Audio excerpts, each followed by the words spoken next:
republic for which it stands, one nation, under God, indivisible, with liberty and justice for all.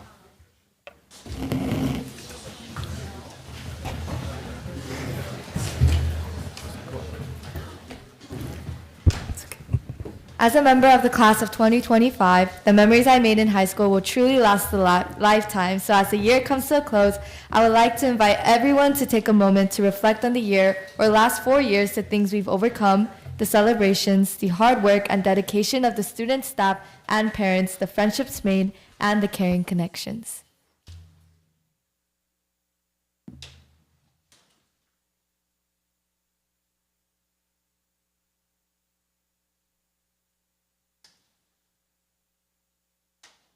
Thank you. Thank you, Erin. Next, we have closed session report by the clerk. Thank you. 4.1, no reportable action.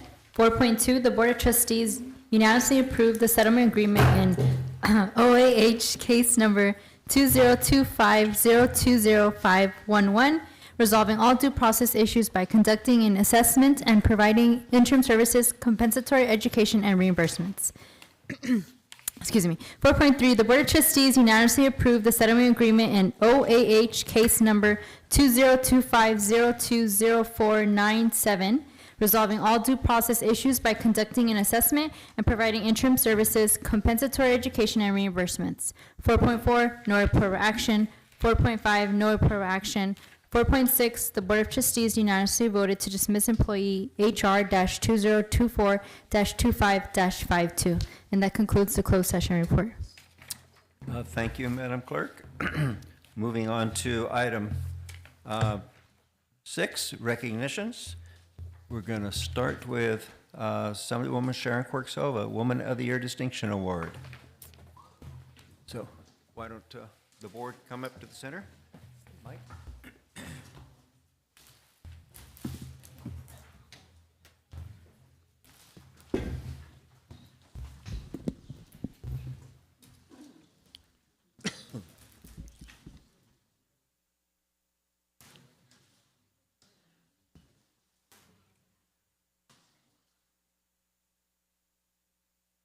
Ready? Okay. Assemblywoman Sharon Quirk-Silva's Woman of Distinction Award is why we're standing here this evening. Assemblywoman Sharon Quirk-Silva and the Board of Trustees would like to recognize Andrea Rodriguez for being named one of the recipients of the Women of Distinction Award.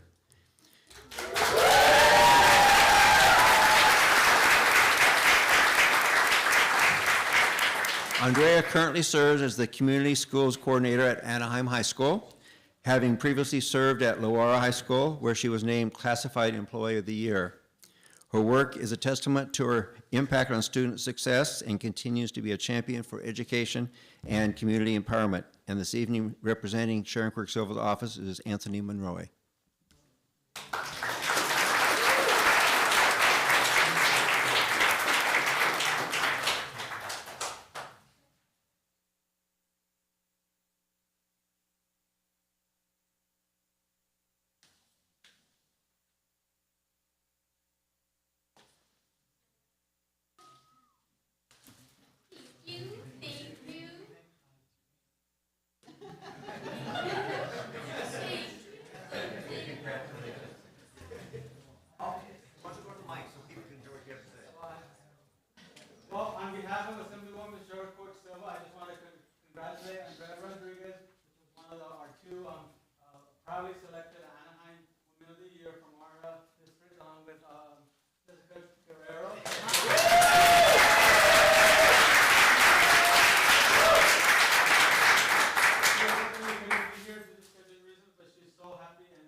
6.2, donations. The Board of Trustees would like to recognize Ms. Diana Alizaga and her family for the heartfelt and ongoing support of the Gilbert High School Parenting Program. Would you come forward?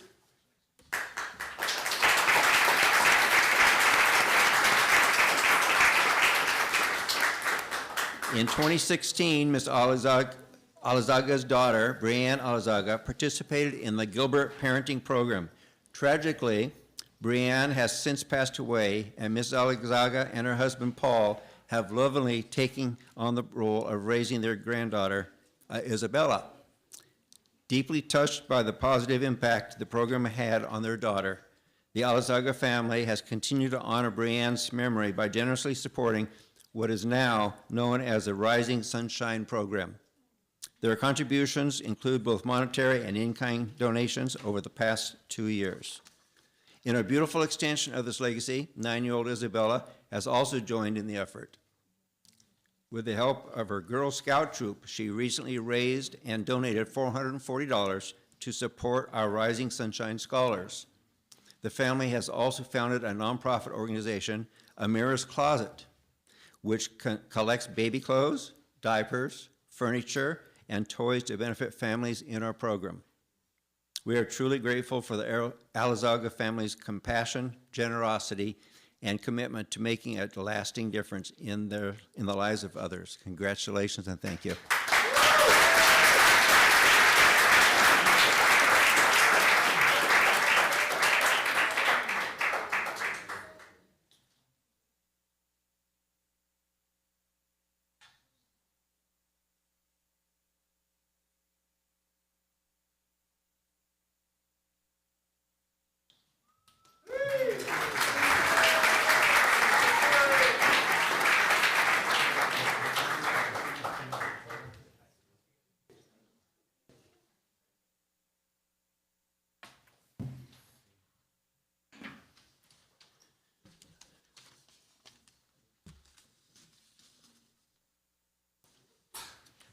Next is 6.3, CIF Southern Section Northern Division Championship Boys Wrestling Champion, Cypress High School.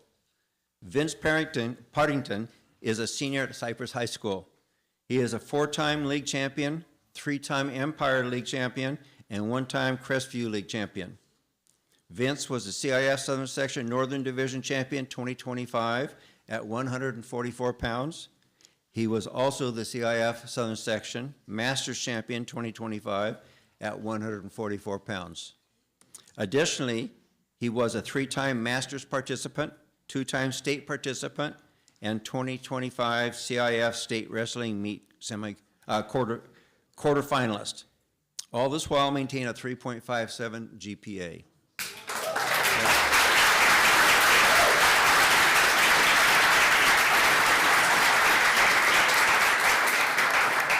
Vince has obtained an athletic scholarship to Vanguard University, where he intends to continue wrestling. Congratulations, Vince.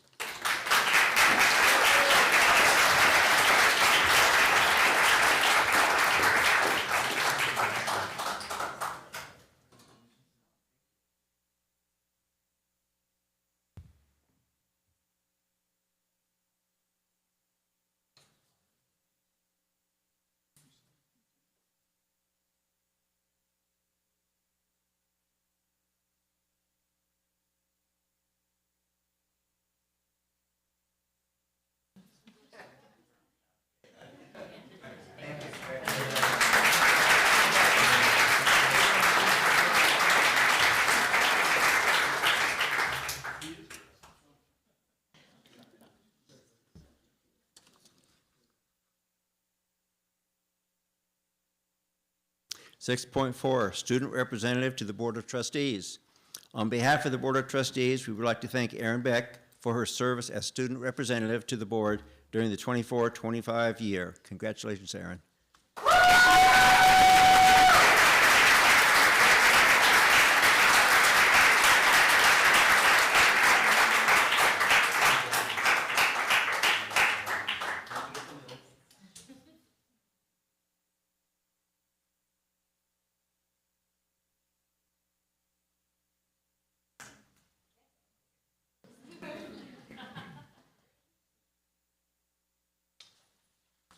Good evening, everybody.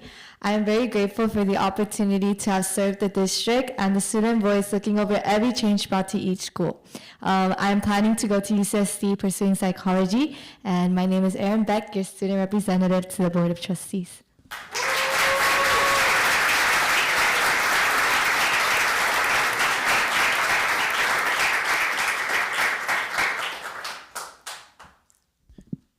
Six point five, 24-25 AUHSD student ambassadors. The Board of Trustees honors the district student ambassadors for their service and important contribution to the district during the 24-25 year. I'm glad to see they're following directions without me saying a word. Great. The ambassadors serve as official spokespersons for all district students at special ceremonies, events, and functions. The student leaders are also deeply embedded in the district's governance structure and actively provide the student voice wherever possible. So the students are going to, when I call their name, they're going to come up to the podium and state which college they will be attending, and then come over here and we'll give you some certificates. So first we have Maya Isabella Gelverson from Anaheim High School.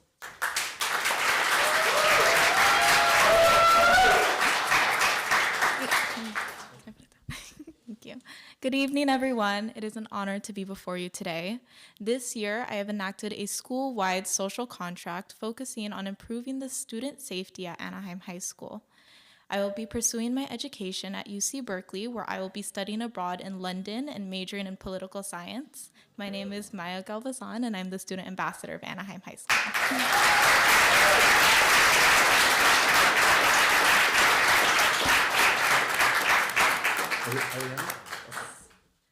Good evening, everyone. Firstly, I want to say how much I appreciate being the student ambassador for Cambridge Virtual Academy for 2 years and the growth that came with it. I am honored to have contributed to our community and the CVA spirit, and I am honored to have and proud of what we have accomplished, and I'm excited for what's next. I'm going to go to Cypress Community College pursuing biology. My name is Eliana Garcia, and I am Cambridge Virtual Academy student ambassador.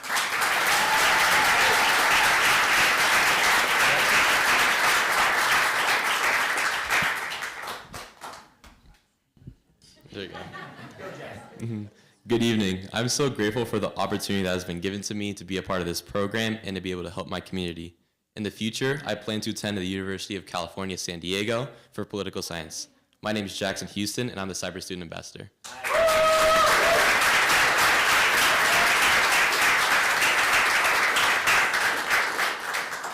Good evening, everyone. This year, I had the amazing opportunity to work with the student ambassadors and an amazing group of advisors, along with raising student voices at Catella High School.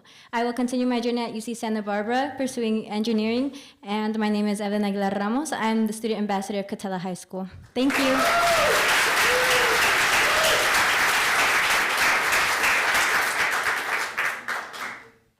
Okay, it's good.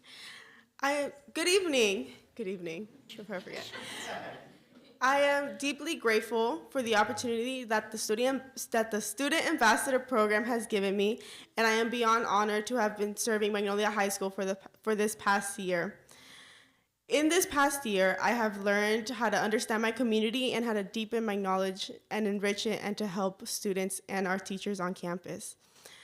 I will be attending Cal State Fullerton in the fall, majoring in child and adolescent studies, with my goal being to become an elementary school teacher. My name is Aileen Ramirez-Reese, Magnolia High School Student Ambassador.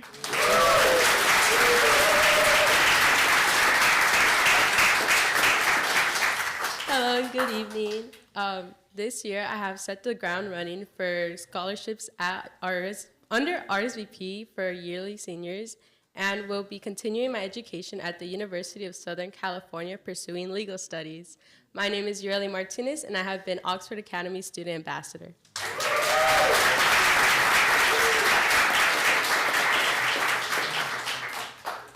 Good evening, everyone. I just want to share how grateful I am for this opportunity, who I was once feeling uncertain about how I am as a leader. But because of this program, I was able to grow and represent my peers with the passion for wanting to represent leadership. I am now going to be pursuing a major of cognitive and behavioral neuroscience at UC San Diego for pre-med. My name is Kalina Pang, and I am Savannah Student Ambassador.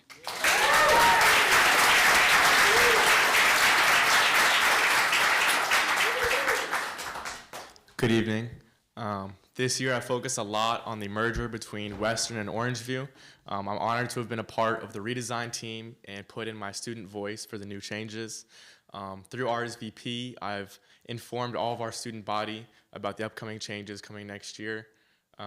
Next year, I'll be pursuing engineering at the College of Kapolei Pomona. My name is Muhammad Kawalde, and I am Western High's Student Ambassador.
Good evening, everybody. As one of the ambassador advisors with amazing colleagues, Ms. Brown, Ms. Lee, and Dr. Nadine, it has been a pleasure to work with this group of students. We look forward to continuing this program and raising student voice. And thank you for empowering our students and putting them at the table.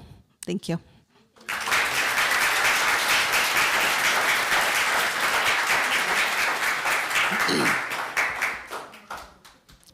Thank you. Next is 6.6, National Education Association, NEA, California Teacher of the Year, Katrina Joy.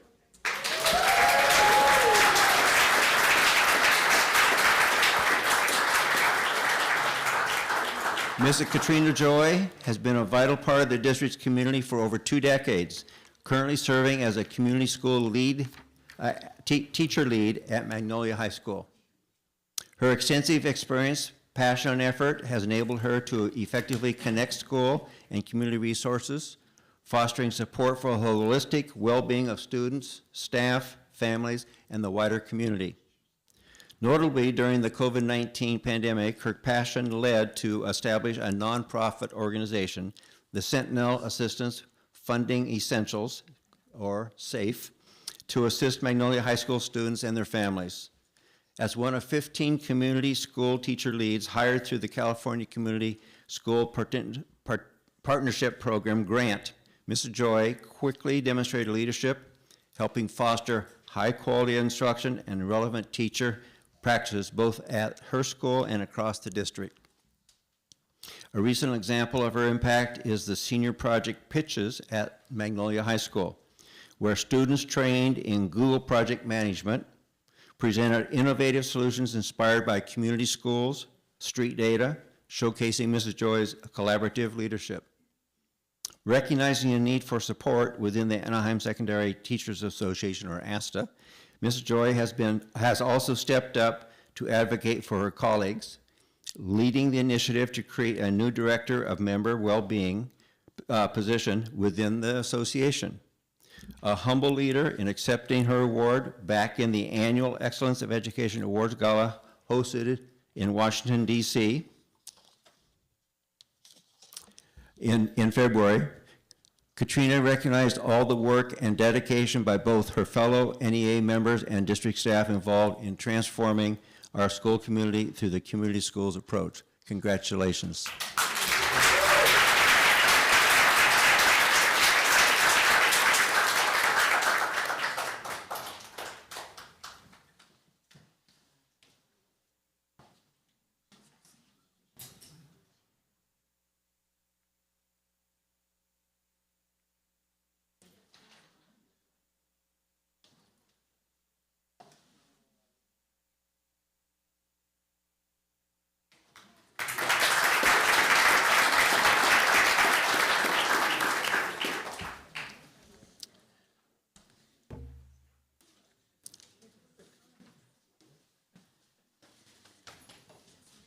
6.7, Anaheim Union High School District Teachers of the Year. The Board of Trustees would like to recognize the Anaheim Union High School District 24-25 Teachers of the Year. Each school site selected a Teacher of the Year and submitted him or her for consideration for the AUHSD Teacher of the Year awards. A committee then had the very difficult challenge of reviewing the nomination letters for each outstanding teacher and selecting district teachers of the year who exemplify the best of the best. These teachers will now be considered for the Orange County Teacher of the Year recognition program. Finalists will be honored at an award ceremony in November. The first one is Joseph Ihara, Western High School. Joseph.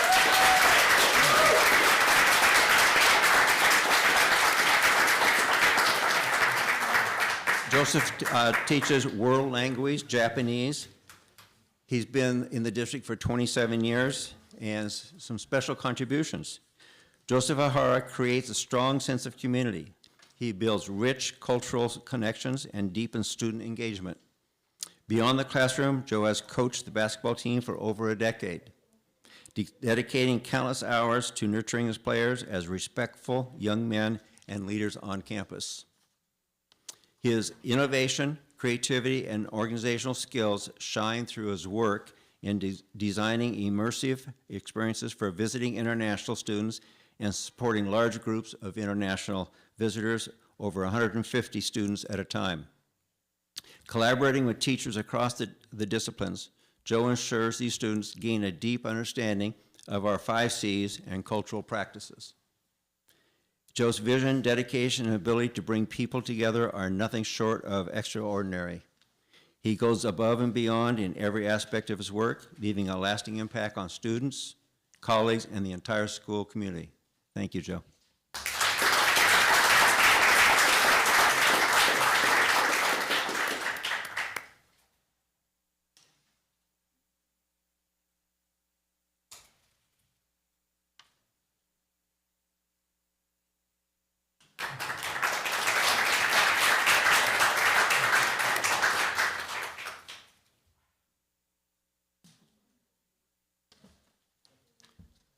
Next, we have Sean Fleshman, Orangeview Junior High.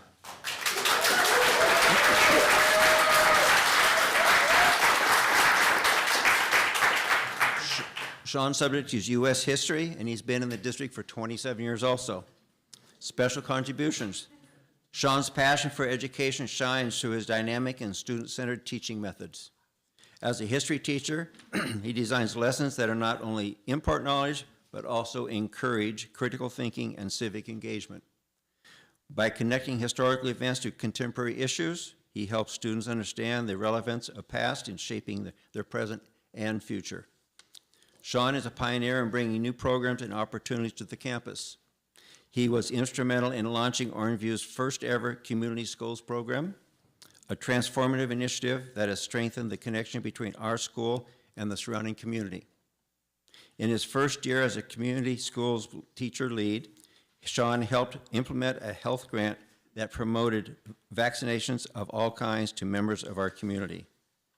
He embodies the qualities of an exceptional leader, teacher, and community advocate. His tireless efforts to inspire his students, support his colleagues, and enhance the Orangeview community. Congratulations.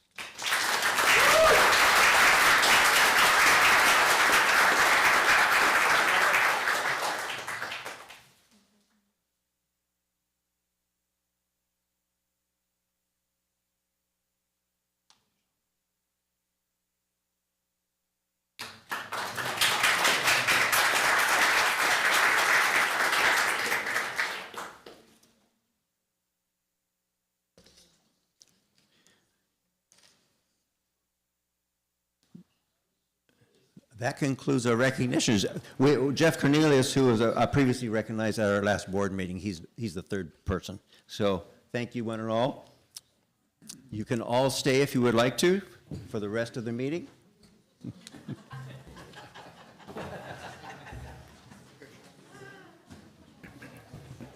It's been a great year for you. I'm very grateful to Grateful to have It's you. a lot of reading.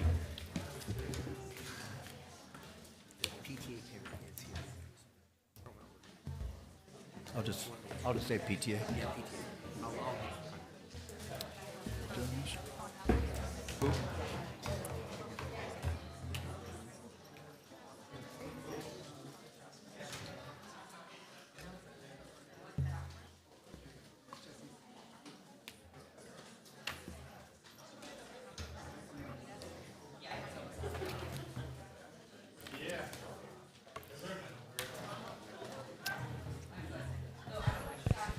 Okay, the crowd has thinned out just a little bit, so we'll move on.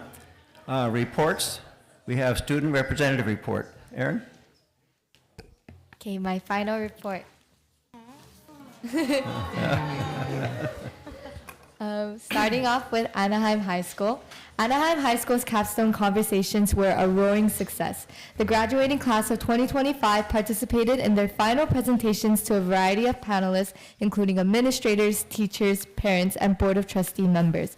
Also, their final class competition was filled with summer fun. All grade levels participated in a variety of summer-themed games during lunch for a chance to win more points for their class. Now moving on to CVA. CVA wanted to highlight one of their amazing staffs, Mr. Okala, being recognized as a classified staff of the year. Congratulations and thank you, Mr. Okala, for all the hard work that you do. Now let's move on to Cypress. Cypress High School recently held the Every 15 Minutes program, which aims to educate students about the dangers and consequences of drunk driving. Their senior class was also engaged in capstone projects designed to showcase their skills in the 5 C's. These projects serve as a culmination of their academic achievements at Cypress High School. The Cypress Centurions are eagerly looking forward to a series of memorable senior events and are ready to celebrate their unity, achievements, and the exciting milestones ahead. Now let's move on to Kennedy. Kennedy would love to congratulate Ms. Foy for receiving the distinguished honor of Constitutional Rights Foundation of Orange County's Mock Trial Teacher of the Year. Ms. Foy has developed the Kennedy Mock Trial team into a strong, versatile group of competitive students. They are extremely lucky to have her prepare and guide their mock trial students to success. Thank you, Ms. Foy, and you are so, so appreciated. Now let's look at Catella. Catella's boys varsity volleyball made it to quarterfinals. Their varsity softball had their senior night yesterday and won their game. Along south, their baseball varsity team had their senior night and won their game against Anaheim. Congratulations to those teams and their hard work. Their highlight was also prom at the Turnip Rose Promenade, where many students had positive experiences even with unexpected rain. Thank you to the staff and students who made it to prom. Now let's look at Loera. Loera High School hosted a vibrant community garage sale and pop-up market organized by the Family and Community Center. The event brought together families, students, and community members in a festive atmosphere filled with music, food, and opportunities to support local vendors. Attendees enjoyed a lively experience that celebrated the diversity and entrepreneurial spirit of the Loera community. Events like these help strengthen the connection between school and families, building a sense of unity and collaboration that defines what it means to be a Saxon. Now moving on from Magnolia. As the school year begins to close, the highlight of Magnolia High School is the unwavering spirit of their ASB. For the rest of the school year, ASB has a multitude of activities lined up for both students and staff to end the year off strong. For Teacher Appreciation Week, their ASB members have been bringing snacks to every classroom on campus to recognize the hard work their teachers put in. This week was also Senior Spirit Week to have one Nasserah before they turned that tassel. Now moving on to Oxford. Oxford ASB hosted a senior citizen tea party for the members of Cypress. Engaging and discussing various topics over a cup of tea, both the students and senior citizens enjoyed their time together playing games while also providing and listening to advice for the future. Oxford really practices their 5 C's, and this highlight for their month shows that. Now for Savannah. Savannah High School brought the heat on April 25th with this annual staff versus students basketball game held in the gym at 6 p.m. With energy high and school spirit even higher, students faced off against some of their favorite teachers in a fun and competitive showdown. Members of the boys basketball team represented the student side, bringing skill and excitement to the court. Clubs added to the festivities by selling delicious food, making it a full community event. They also had their survivors play in which they honored the lives of those affected by the Holocaust. Now lastly for Western. Western had their Japanese tea ceremony, where Western Japanese program led by Mr. Aihara held an authentic Japanese tea ceremony, teaching Western how to properly mix up. Western High School truly had so many unique events throughout May. Thank you.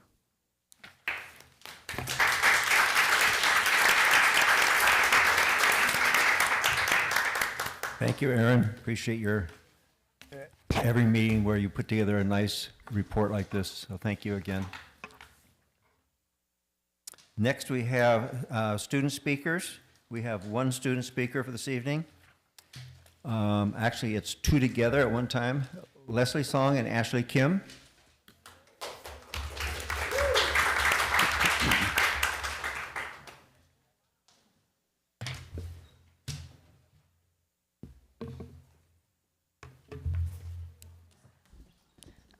Good evening. Hello, my name is Ashley Kim, and I'm here speaking on behalf of the Ethnic Studies program at Cypress High School. Firstly, I want to thank the Board of Trustees for allowing students the opportunity to experience their own culture and their curriculums, and also learn about their identities and intersectionalities. I want to thank Mr. Hoshi for coming into our classroom in Ms. Reyes' class to share more about his experience and his parents' experience in the internment camps during the Executive Order of 9066. I want to share that the ethnic studies really allows students to not only explore their own identities, but also demonstrate solidarity with their community members, and also learn more about themselves in that process. Thank you.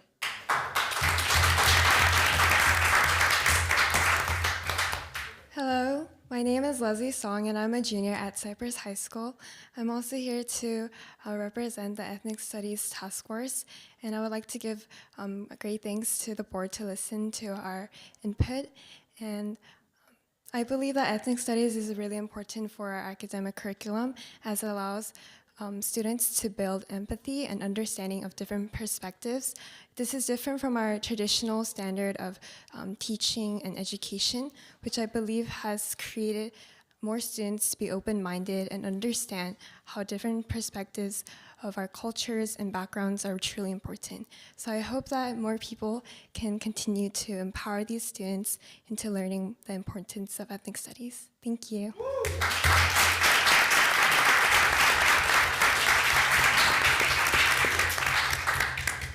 Thank you, ladies. Always a pleasure to hear students make a presentation. Next, we recognize our associations in the audience. We have Lisa Eck from CTA. And Jeff Morgenstern from ASTA. Lacey Monger from APGA, our counseling staff. Jennifer Sasai, ALTA representative. And I think that's all from that. We also have Juan Alvarez from Anaheim Elementary School District as a board member. Did I miss anybody? No, good.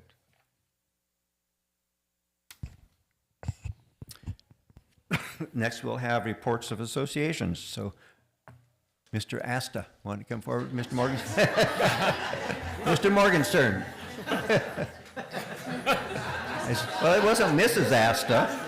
I had a picture of a sash right across. I don't know. Well, good evening. Happy May and almost happy summer. Board President O'Neill, Board of Trustees, Superintendent Matsuda, Executive Cabinet, colleagues, and community. I want to start off tonight by just acknowledging the 1,150 Anaheim Union teachers and ASTA members that work tirelessly every day on behalf of their students in their classrooms, putting in long hours and many volunteer hours to provide the best possible education for their students. It's definitely a commitment of love. When you're a teacher in the classroom every day, you're on that daily cycle of lesson planning, teaching, and grading, which was not my favorite, the grading part, so I don't miss that part of the classroom, but I do miss all the other parts. So I just want to share, on behalf of the association, our just sincere appreciation to all our teachers out there. I also want to share our appreciation to the Board of Trustees for the April meeting where they adopted the resolution to support the We Can't Wait campaign. I think that all of us together can go much further down that road in making sure that we can protect public education and provide the resources and the environment that's best for our students and community. So we sincere appreciation for that. And the only school board that I know so far that has endorsed the We Can't Wait campaign in the state of California. So thank you. I do want to share a little bit about Becky Pringle's visit, who was the president of NEA last month during our Learning and Leading Day. I know I saw trustees Hoshi, Randall Trejo, and Guerrero there. I had a chance to meet her and experience what we do in Anaheim Union with community schools.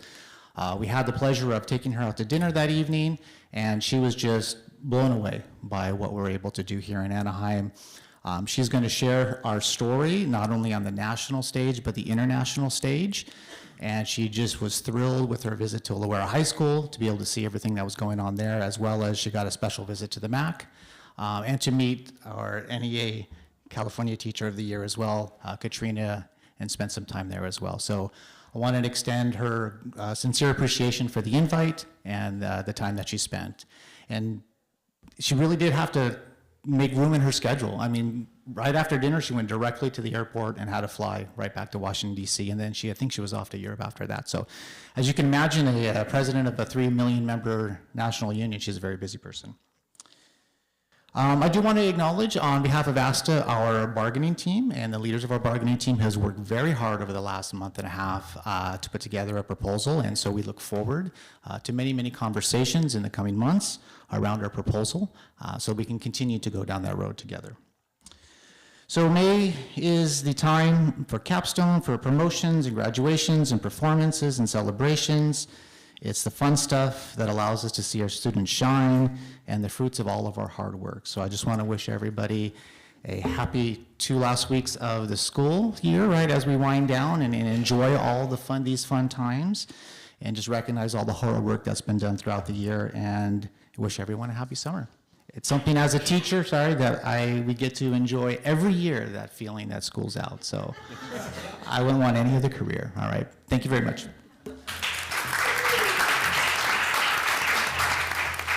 Lacey Munger.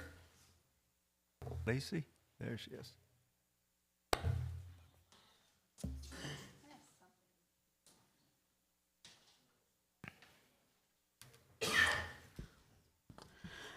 Okay, good evening, AUHSD Board of Trustees, President O'Neill, Superintendent Matsuda, Executive Cabinet and community members, and like Mr. Morgan's dead, counselors can see the light because we are in May, and while we're in the midst of preparing to promote our 8th graders to high school, graduating seniors to their post-secondary paths, and simultaneously registering students for summer school through APEX, CVA, Access, and dual enrollment. Many of our counselors will work summer school, making sure students who are remediating courses stay on pace and enter the 25-26 school year on track for graduation and college ready. Tonight, I want to spotlight how our AUHSD counselors continue to support the whole student, ensuring equity and student well-being. Each of you has a copy of our Q3 counseling report, which I encourage you to read fully at your convenience, but for now I'd like to walk you through a few key highlights that show what happens when counselors are empowered to work systemically. To begin with, one of our biggest system-wide successes was our financial aid completion, which you've heard for the last 4 months as I've been up here. But at this point, district-wide, our FAFSA California DREAM Act completion stands at 73%, well above the state and county averages, as you can see on the report.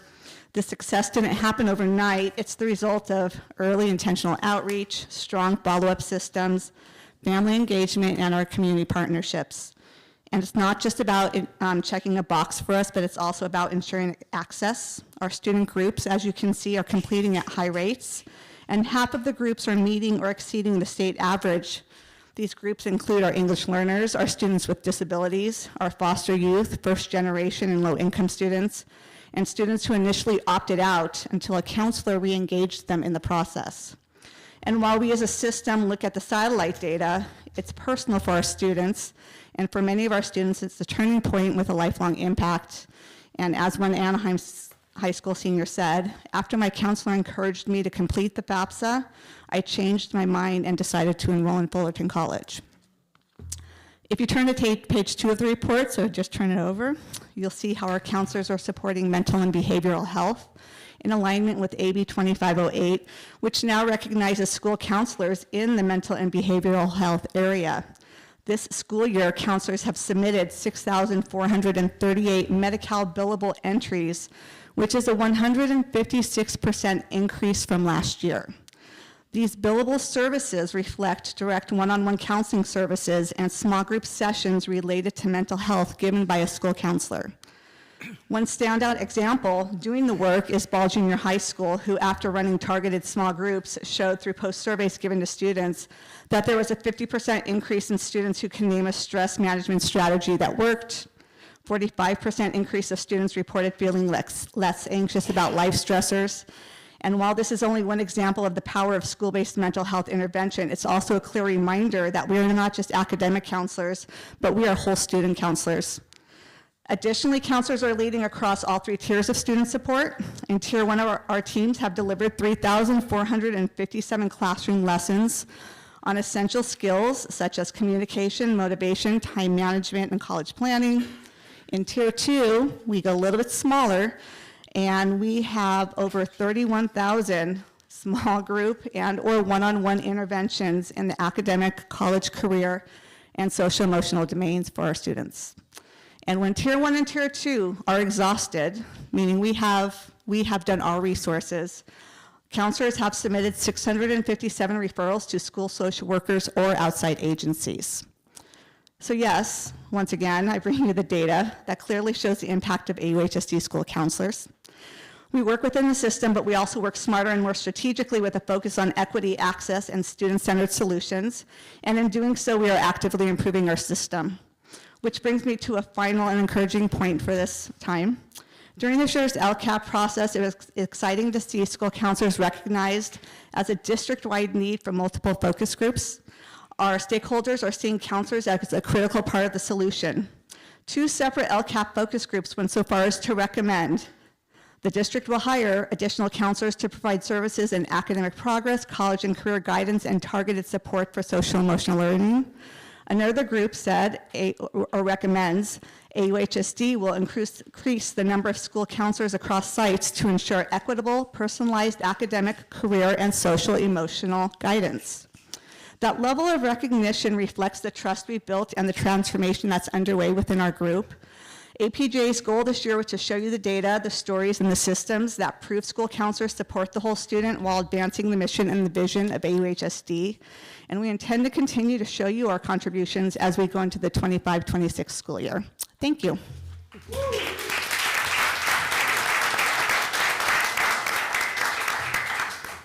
Looks like Jennifer Sasai is in the queue. Good evening, President O'Neill, Board of Trustees, Superintendent Matsuda, Executive Cabinet, students, families, and school community joining us in person and online. As we celebrate Teacher Appreciation Week, we extend our deepest gratitude to our dedicated teachers, staff, and faculty for their unwavering support and guidance of our students. It is through their intentional efforts to craft meaningful and engaging learning experiences that we witness the incredible accomplishments of our students. As the school year draws to a close, our campuses are filled with energy and excitement. From student activities to senior celebrations to graduations and preparations for summer school, our schools are closing this year with pride and purpose. A heartfelt thank you to all of our school sites for their continued commitment. Oxford Academy would like to congratulate Abigail Hong for earning recognition in the National PTA Reflections Art Contest, a tremendous accomplishment. Additionally, Oxford proudly celebrates its baseball and boys volleyball teams for being crowned 605 League champions. On Saturday, May 3rd, Orangeview hosted its farewell fiesta, welcoming former students, families, current and retired staff and administration as they honored the school's legacy and looked forward to its future at the Western High School campus. Alumni Warriors and Panthers gathered to open a time capsule from 1997, uncovering a trove of memories from students of that era. Although the 1984 time capsule remains elusive, the search continues with enthusiasm. Special thanks to Board of Trustees, Mr. Ron Hoshi, and Executive Director Robert Saldivar for their support, as well as all the principals dating back to 2006 who attended the memorable event. Loera is in full senior season mode, with students showcasing their growth through capstone presentations at the Saxon Summit. The school community was recently celebrated milestones, a memorable prom, department awards, and senior award ceremonies.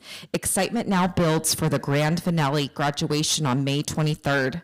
Savannah recently welcomed visitors from Hungary and France, providing an enriching cultural and educational exchange. Both the guests and hosts reflected on the experience, often beginning with nerves but ending with friendship and mutual appreciation. These international visits continue to foster global understanding and are valuable opportunities we hope to see expanded across our schools.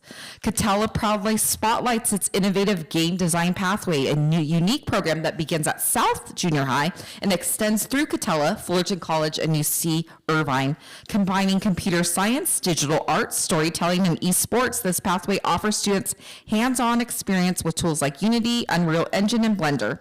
Catella students can earn dual enrollment credits, gain Unity certification, and engage in game-based English courses while participating in competitive esports. This pathway exemplifies AUHSD's commitment to empowering students with real-world skills and preparing them for success in digital and creative industries.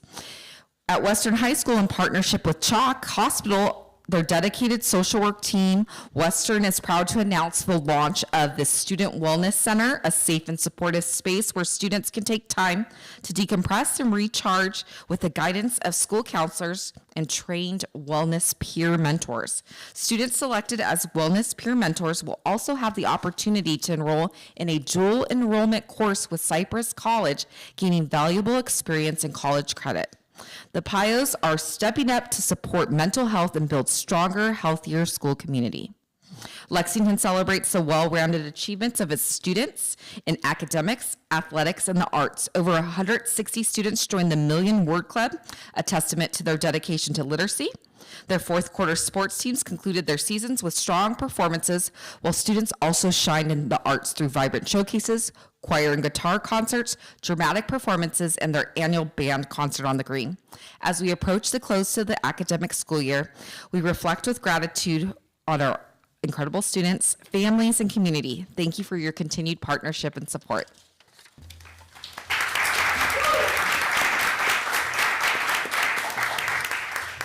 Do we have a representative from PTA in the audience? Why don't you come forward?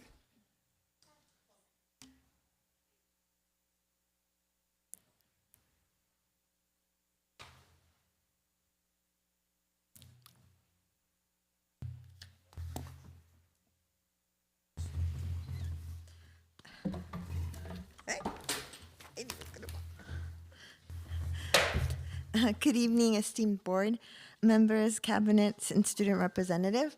My name is Daniel Martinez, and I am the Anaheim Secondary Council Chair Reflections Coordinator, and that's why I was here. I wanted to speak on behalf of our program, our arts program, the Reflections program, which is a national arts recognition and achievement program that started in 1969. We wanted to speak because of Abigail Hong from Oxford Academy. She got the award for outstanding interpretation in her grade level, which is middle school from 6th to 8th. This program, it has many aspects to it. We have dance choreography, film production, literature, music composition, photography, and visual arts. And this year we had 11 of the 18 schools participate. And then we gave our winners to 4th district, because it goes from unit to district to state and then to nationals. And I wanted to just congratulate Abigail. I wanted to read what she wrote, because this is what she got her outstanding interpretation. Our theme for this year was called Accepting Imperfections, and this is what she wrote. I was inspired to create this piece after looking at the evolution of man painting. It showed how the humanity of species changed over time. Though, why not make an illustration about how I changed over the past year? If you look at the girl, so I couldn't make a copy because it was, but this is the painting, that one. So she has a child all here wrapped up, and she's evolving, okay? So she wrote, if you look at the girl from the left, perfection has tied her up, restricting her of making any mistakes. At the end of her journey, the girl realizes that imperfection makes you happy in life, which causes the rope of perfection to fall. I think our students in this district have so many opportunities, and so we are very honored that she, made nationals. At the same time, I wanted to extend gratitude on behalf of our board because you sponsored 5 of our board members to go to National Convention, which just happened this past weekend. So thank you very much, board. And that's it. Thank you. Thank you. Ms. Houston, so the student Abigail is here.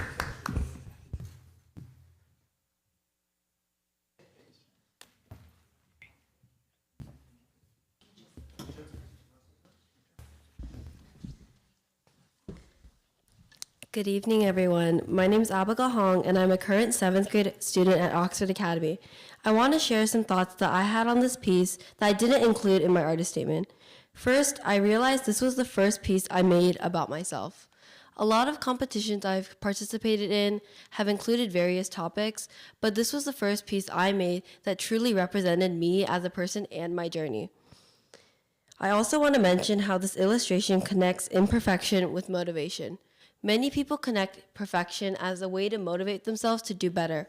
However, imperfection shows and shines your perfections. By reflecting on your imperfections, you can become a better person through reflection, and that's how I think my piece has really shown my journey.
Yeah, there's questions.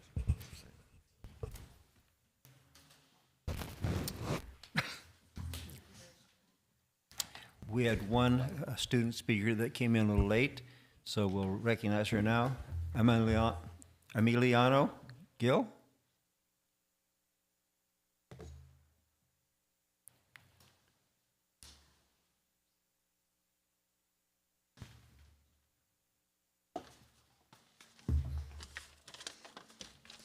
Good evening, good afternoon. Anaheim Union High School District Board. Parents here, my name is Emiliano Gil. I am a sophomore at Loyola High School, and I'm here on behalf of one of my teachers' dismissals from Loyola. Before I begin, I want to send a question to parents and board here. By show of hands, do you guys have a teacher that was memorable to you at all during school? Yes, sir. Board members? Sure. Yes. That's great to hear. That's exactly why I'm here. I'm here today to hopefully change your minds about the dismissal of one of my teachers, Mrs. Stephanie Farfan. Throughout my high school career and my junior high school career, I've had my fair share of teachers who have made me dislike school, who have made me not have a motivation to go in there every day and put all of it into my work. Teachers who don't care enough about their students, teachers who don't want to be teaching, or teachers who are often lost or not paying attention to the work. Ms. Farfan has been everything but that in the past couple months I've been with her. Ms. Farfan, in the short time that I've had her, has been one of the most outstanding and understanding teachers that I've had, not only in my high school career, but in my entire school career. And I've only had one other notable teacher that has made that difference in my life.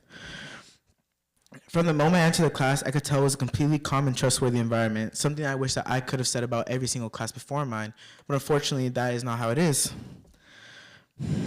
It didn't take long for me to notice a distinct difference from a lot of my other classes.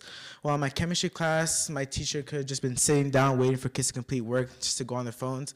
Ms. Farfan's class was not like that. From the very first day that I was transferred to her classroom, I noticed there was a lot more care in the way that she taught her students. She could tell immediately that I did not have motivation, and I am ashamed to admit that I obviously did not.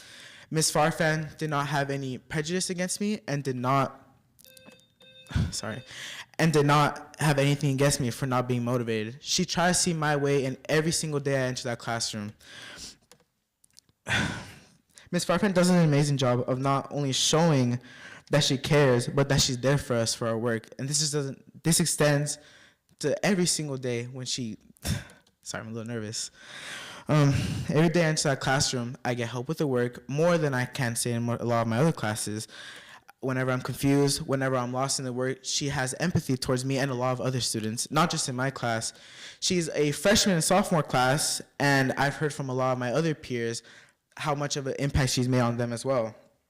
For some, this might be the only positive role model in their life that they have, which is why it's so important that I think she should continue teaching at Loyola. For a lot of my peers that I've talked to, this is the only person that they can turn to when they have difficulties. I know kids who have difficult home situations who come to school just for a chance to have a good day because of Ms. Farfan. And I'm not speaking from speculation because I was one of those students as well. Like I said, I was transferred to Ms. Farfan's class during second semester. During first semester, I was in a math class that did not make me want to go to school. I felt constantly patronized, and I felt as my teacher was against me and made me lose all hope for my achievement in that class. I barely scraped by, and while I know I could have put most of it in, I also understand that part of it was because I was in an environment that promoted somewhere where I felt safe. That all changed when I was switched to Ms. Farfan's classroom. For a good week, it was the same problem. I did not feel motivated at all, but Ms. Farfan tried to see how I was feeling instead of patronizing me. And with time, there was progress. I now maintain a steady A+ in that classroom. I am excelling in that classroom, and I can confidently say that I understand the material that we're doing. And I would not be in this place if it were not for an amazing teacher like Ms. Farfan. There is one thing she said to me that I think about a lot when I'm having a rough day. It was a particularly rough time for me during that week, and you could have never told because Ms. Farfan just lights every student's day up when you get in her classroom. She told me, "I'm really glad you were added to this classroom." Something that might have seemed like an offhand comment meant the entire world to me. It's a comment I think about, like I said, a lot when I am at a difficult place in school because it made me feel like I was wanted in the classroom that I was in.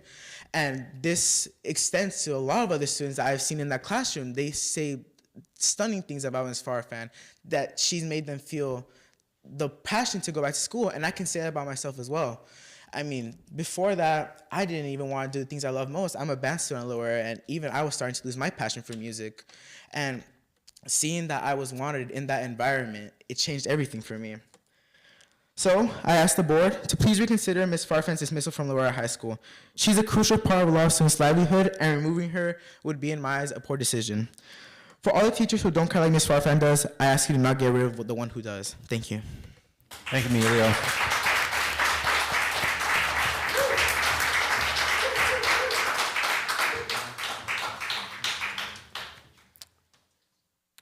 Next are presentations.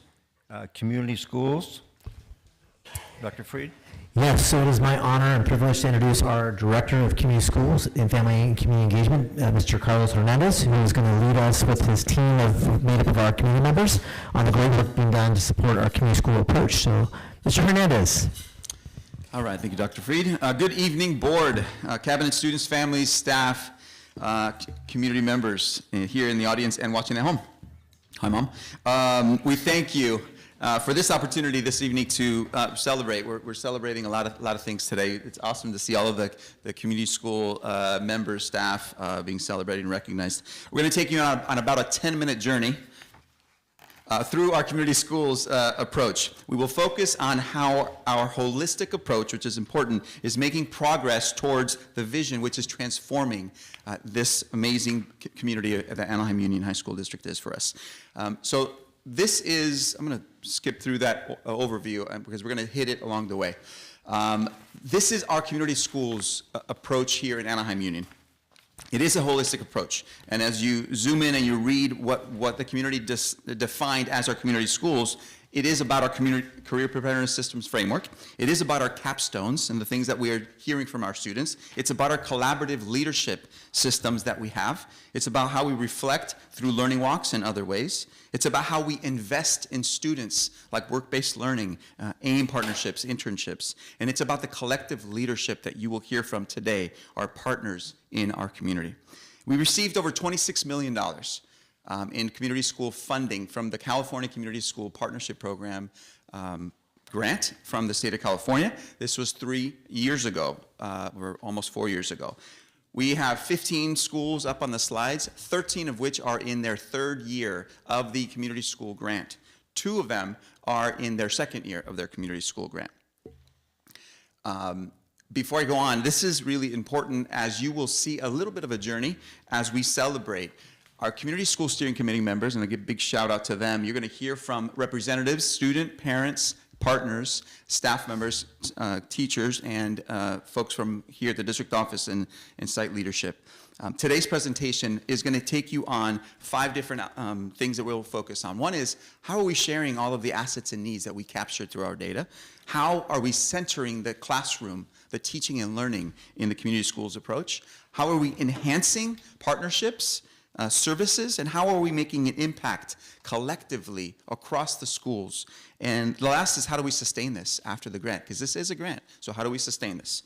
Kenny Perez, our community school manager, will kick us off here. Thank you, Carlos. Good evening. My name is Kenny Perez. Carlos said, manager for community schools, proudly serving our community. A cornerstone of a community schools framework in AUHSD is unwavering commitment to understanding the strengths and needs in our community through a comprehensive and inclusive assets and needs process. As depicted in our assets and needs cycle, this work is not a one-time event, it is an ongoing journey. This year alone, more than 18,000 students and families have contributed to this community, to this process by sharing their experience through surveys, community voice circles, and empathy interviews. These authentic contributions are not viewed in isolation. Instead, we layer this community voice with existing district data to develop a more holistic and accurate understanding of what our students and families truly need and what assets they already possess. This rich integrated data enables us to respond with intention and equity, ensuring our strategies are not only informed by deeply rooted and the experiences of serving, including those who have been historically underserved or disengaged. Ultimately, this allows us to remove barriers and create opportunities for every student to thrive. And this inclusive mindset doesn't end with data collection. We are embedding the principles of the assets needs process in the everyday fabric of our schools. One powerful example is the integration of community voice circles into our parent learning walks. These walks already offer parents valuable tools to support their children's learning. By incorporating voice circles, we deepen the experience, creating space for parents to reflect, share their perspectives, and engage in a dialogue with one another and with school staff. Beyond these structured settings, community voice circles also serve as spaces for healing and connection. They offer a flexible and responsive tool for listening no matter the context, ensuring that every member of the school community has a place to be heard, supported, and seen.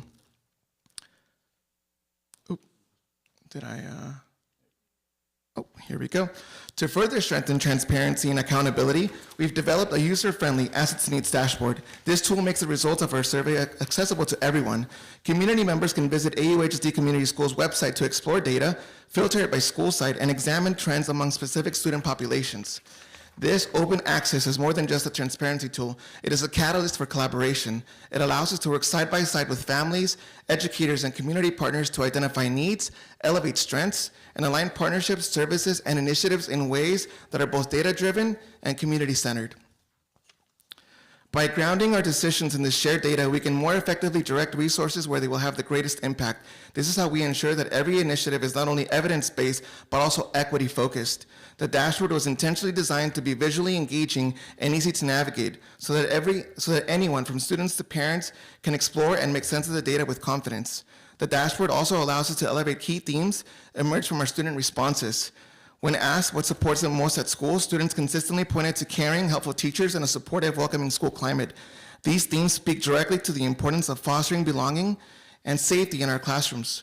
Students also highlighted the importance of access to academic programs, learning resources, and support systems, along with something as fundamental as food services, which they told us plays a critical role in helping them stay focused and ready to learn.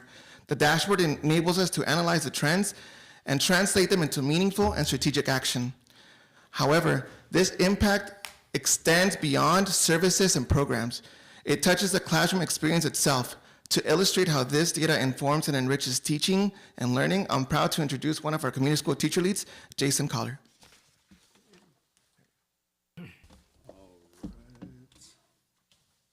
Good evening, everyone. My name is Jason Collar. I'm a community schools teacher lead at South Junior High, and I'm going to stick to a script for once. I'm just kidding.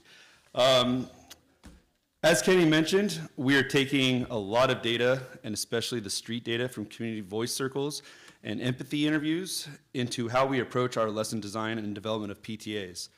Having a better understanding of our students' needs, their assets, passions, and aspirations, along with our 3 instructional drivers of the CPSF, which are technical skills, 5 Cs, and the 21st century skills, youth, voice, and purpose, we are able to link classroom instruction to the broader community. Our teachers are working hard to provide instruction that is engaging, that is grounded in civic engagement, and addresses real-world issues. As we deepen our understanding of what teaching and learning should look like in a community school, the community schools teams have identified 8 promising practices of the centering community-based learning capacity building strategy, and that's what you see on the screen right here. While you read these or view these, one concrete example of how, our district-wide, one concrete example of how we're embedding these into instruction is our district-wide Minecraft experience. And this experience was funded solely through the community schools grant. So through the community schools partnership program, we were able to partner with Minecraft Education directly and have our whole school district built out, right? And I know our ASTA president, Jeff Morgenstern, mentioned that Becky Pringle has taken us on the national and international stage. Well, so is this, because this is available to everybody around the world. So back to the script, sorry. So the AUHSD Reinventing Communities experience invites students to engage in a transformative journey where they explore and redesign their communities through the lens of sustainability and climate action. Using Minecraft education, students here in the AUHSD and around the world are introduced to the community schools approach and embark on a creative and collaborative adventure, visiting key landmarks within the Anaheim Union High School District and working with non-playable characters, or NPCs, to understand local challenges. The goal is to design solutions that address real-world issues such as renewable energy, food security, water conservation, and community health. Students will build sustainable environments, innovative solutions, and contribute to a future where communities are more resilient, equitable, and environmentally friendly. This immersive experience empowers students to become active change makers, creating a better tomorrow while learning valuable skills in problem solving, collaboration, and community building. So think of this experience as a soapbox speech, but delivered and created in an innovative way that capitalizes on students' funds of knowledge. And students, at the end of it, students submit a screencast recording of their creation, narrating the video, walking the viewer through their thought process and how their build creates a more healthy and sustainable community. I had one student, Manny, and if he's watching, hi Manny, told him about this. He created a really cool garden in his community. So basically in this world, you can access any region of the AUHSD on the district map, and he happens to go to South, so he accessed the South Catella region. And the community assets in this area are the Ponderosa Family Resource Center, as well as Little People's Park. And so what he built was a massive garden because he believed in, we needed a community garden. And what that board says is, because it's one thing to build something in Minecraft, but you have to tie in the learning to a written component as well in my class. So, and he wrote, the build around here is a community garden. The purpose and importance of the garden is to connect the community together and to provide local produce to the community to foster healthy eating habits. This connects to my vision of a thriving community because the garden focuses on physical health for everybody. This addresses the unique strengths in the garden because it can help reduce the cost of good, healthy food. A garden helps reduce the distance food travels, so it reduces emissions from transportation and improves local air quality. 7th grader. So with that, I do invite everybody in here and everybody watching. On March 19th, student work from across the district will be showcased and reviewed. May 19th, sorry, yeah, we're in May. Showcased and reviewed at the City of Anaheim's inaugural esports event by an esteemed panel of judges consisting of 3 city council members, the Lifeboat team, who the Community Schools District Steering Committee partnered with to build out this world, as well as a teacher leader. While there will be a rewards and a prize and presenting, but given to our students who participate in this challenge, the real prize is presenting to an authentic audience that could lead to real achievable change within their community. So I look forward to hearing our students reflect on the experiences following this event, May 19th. And now I'm going to introduce Crystal Miranda, Community Schools Coordinator.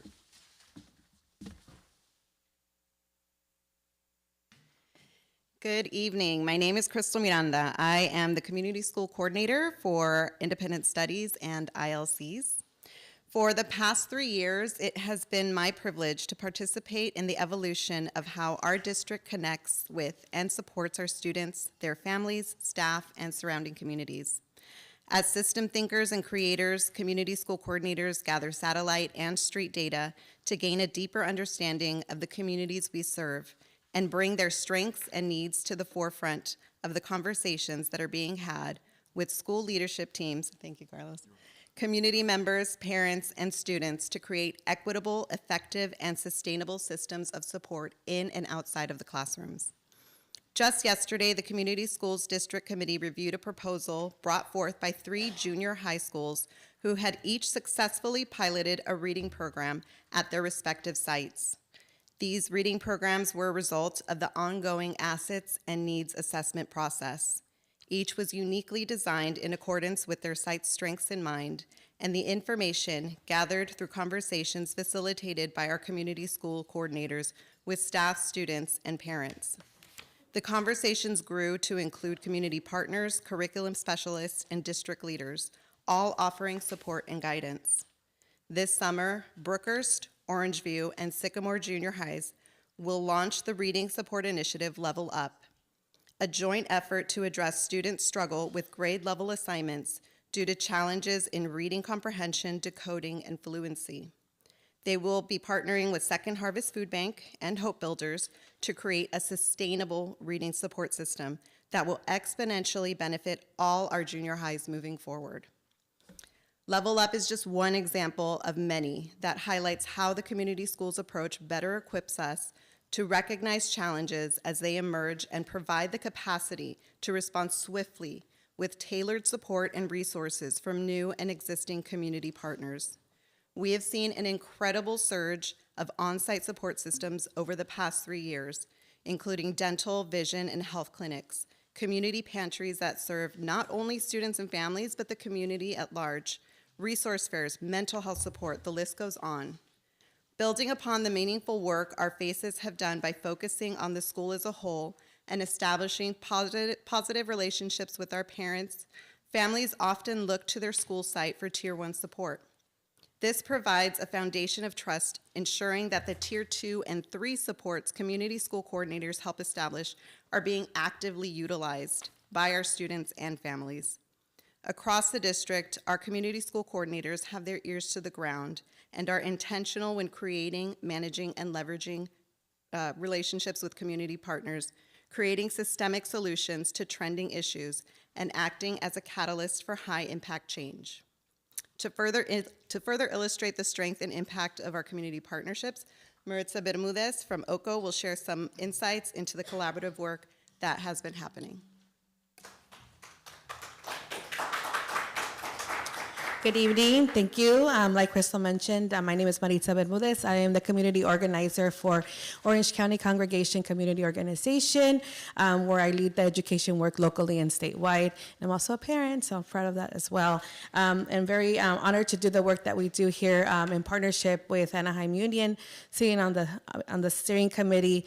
And I just want to give a quick example of the work that we've been doing collectively, which is supporting most recently in the LCAP process. This is the second year that we've engaged with the district to partner up to really uplift and give a space for families and students to come together and be able to know what the LCAP is, right? The Local Control Accountability Plan, and see how their participation is meaningful and how it can impact the recommendations that are given to you as the board. So we did have a debrief meeting after every single LCAP meeting, as well as we participated in the onboarding workshop for parents. And so I'll be happy to share at our next board meeting some of the results of that before after we share to our team here with Robert and Seema, who with our partnership was really great, offering the space and just working it together. And some of the results were, parents felt more engaged, felt more heard, and as Blanca Lascano shared at the LCAP final meeting, one of the biggest things was interpretation, and this year everybody really felt that they were really supported by that part. So I'm just really thankful for our partnership. We are one of the 5 partners on the steering committee, and we look forward to keep on working together. Thank you.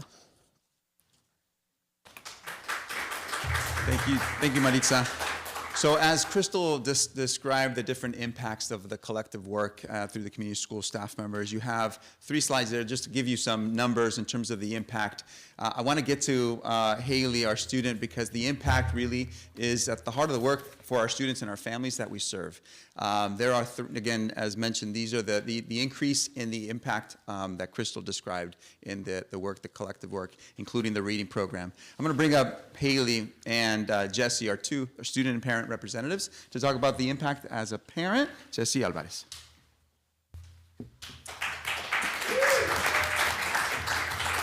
Good evening. As Kenny mentioned and Crystal mentioned, we have the community voice circles and empathy interviews, which has really given space for our parents to come on campus and have meaningful, deep conversations with staff that really leads to change. And then also empowerment, right? The intentionality of reaching out to our families that are usually not as engaged, most on the margins, our most at promise families. With that intentionality, it's really brought in a lot of diverse voices on campus, and then making those connections as well. So making those connections on campus with resources, but also with staff feeling welcome and empowered, and being able to see those families now being advocates for not just their families, but their community as well. And being able to see them now in more spaces, really advocating and just feeling like they have been given like true space to be partners with the district, with the staff, with their schools. And so that is where we're really seeing the biggest impact. And it's beautiful to see our families out there. And it's not just the same families, right? Now we're really seeing a lot of new faces, a lot of new families, and it's just spreading out into the community. And so along with that, it's empowering and making huge impacts on our students. So I want to give space to Haley, one of our exceptional students that serves on our steering committee.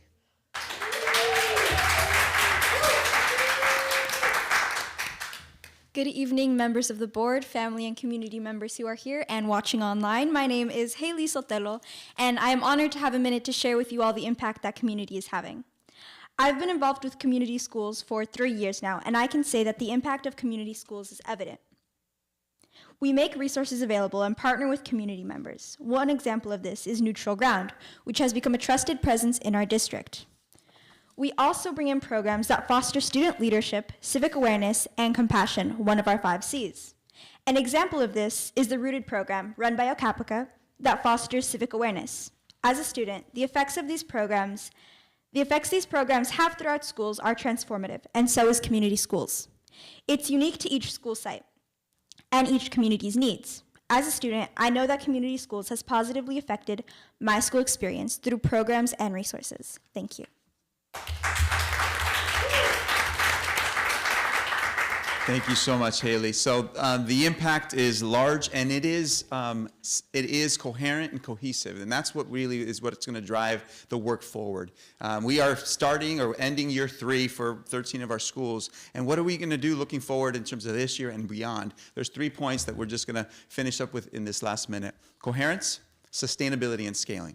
So one of the things that was described, throughout today, just in the celebrations, is what are we doing in terms of professional learning? About 80% of what is in the grant talks about capacity building, not just with our teachers, with our staff, with our parents, with our students, and that is definitely sustainable. As you see, connecting the dots in the classroom, outside of the classroom, the English Learner Roadmap, the California Standards for the Teaching Profession that's coming forward, that we're going to be looking at, and of course braiding of all the school plan, the language that is in the language in the SPSA. It describes the community school work. The annual progress report, which is what the state is asking about community schools, that is being connected to what is happening in the school. It's driving the LCAP. It's bringing the work into what is currently system-wide, district-wide. That's how we are looking at braiding through the coherence features. Sustainability. What are we doing to look at our staff members that are tied to this grant? And those are just a few, actually, that's the list of the staff members there. So how are we going to ensure that this work continues? There's already great work happening across the schools that have staff members connected to the 5 Cs as one example, different staff members across the school. So how are we ensuring? Medical billing was described as by our counselors. Amazing work that our counselors, social workers, therapists, speech, many different ones, and I'm not going to continue the list. That medical billing reimbursement is upwards of $4 million. That's bringing in revenue. So how are we connecting that work? That's already work that is happening across the district that we're already tapping. Our community school coordinators are using their certificated training that is going to help reimburse additional dollars to our district. And then AIM partnerships, finally, are scaling. This is important because I think this calls out the fact that community schools is not just a community school coordinator or a community school teacher. It is the coherent way we do business in Anaheim Union, right? Not just the 15 schools. Granted, the staff members are really important, but there's systems that have across the district, across the years, 15, 20 years, that we've been connecting the work to. Right? So it's not just we're starting in year 3 of the grant. We are connecting the work that has been presented or present on our schools for a number of years. Scaling is important, and I know that's important to our board. That's important to our West Side schools. It's important to the work that we are doing. So we're tapping the current staff members that exist. We do have 3 in particular, and a shout out to our NEA grant. They have a position. Sean Fleshman very soon will be officially that role. He's going to be connecting to the West Side for supports.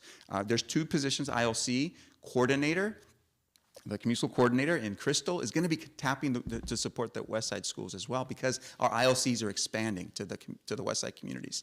And finally, community school teacher lead tied to our ILC as well also will be helping support the West Side schools. So that is critical because I know that's important to all of us here and all of us in our community. And with that, that is the work that we are doing. A shorter glimpse, almost made the timeline. To help thriving students and families in our communities here in Anaheim Union. Thank you very much for the time.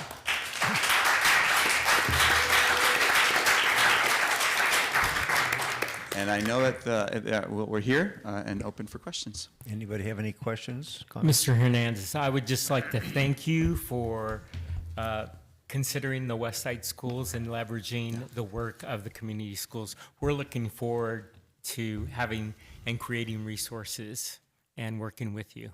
Absolutely. Thank you. Thank you, Brother. Anybody else? Yes. Ms. Randall-Trejo? I just want to say thank you for a comprehensive report. Very kind. Thank you very much. Helpful. Thank you. I really appreciated seeing the data here on the slide about the snapshot by the numbers. We always talk about what we're doing, but actually seeing the service, the community that we're serving in numbers really helps us as a board, grasp the work that's being done. I wanted to ask, and I apologize for bringing you back up here, Jesse. Could you talk about the voice circle and what that looks like, and for anyone that hasn't done that, and who runs that, and Jesse can start. Yeah, I'll start and then, Yeah. All right, thank you. So the community voice circles are run by our coordinators and our teacher leads. Okay. And it's really kind of jumping from the comprehensive needs and assets and taking it deeper. And so it's bringing in families or students into a space, or classrooms. Whole classrooms we've also done it with whole classrooms. With classrooms, it's a lot of building up to the voice circle to build trust in the classroom, and with the parents and the students. There is like a model that our teacher lead, or our coordinators. She can probably speak more to the technical parts of it. You want to? So community voice circles is really rooted in restorative practices, and what we use them for is really to gather a lot more street data in an informal setting that really helps us understand the numbers and really helps us understand the data that we get from things like surveys, the Chick survey. A lot of the time, the information that we get, it brings up a lot more questions, and this is just a really beautiful community building way for us to answer those questions.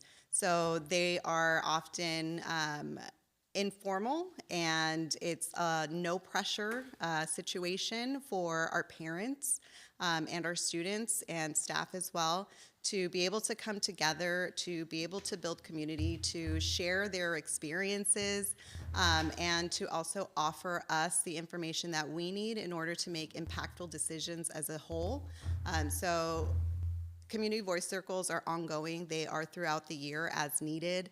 And we did train our staff in restorative practices in order to give them more capacity to really make all of the participants comfortable and be able to really have impactful information come through those, what we call CVCs. I love it. I think it would be a little awkward at sometimes to kind of talk about your needs and wants, but I really love this approach because, like you said, you're going deeper and building that trust, and you're listening as well. So I'd like to participate at one. We'd love to have you. The parents that are more comfortable, not the ones that are just doing it, but I'd love to participate, and thank you for that work. Jessica. Thank you. I just want to thank you all for your presentation, for sharing. I just want to uplift the work that each of you have done. From our community schools team, our teachers, our community school coordinators, our students, our partnerships with OCO, all of that work these past 3 years in our community schools. You could definitely see the difference and the impact that it's done in our community and in our students. And I'm eternally grateful for all of the work and the improvement, right, since year 1 all the way to year 3, some of the impact that we made, the partnerships, and you saw it through the data with the new Minecraft initiative, and it's just incredibly privileged for all of you for doing this work on behalf of our students and community. So thank you.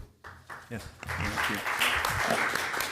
Thank you. I'll do to what Ms. Guerrero just said, but I'm looking forward to the migration from going from east to west, cover the whole district, and seeing this over the next couple of years, how it evolves through that process. So coming back in 2 years from now, if not before. Thank you. Thank you one and all for your presentation.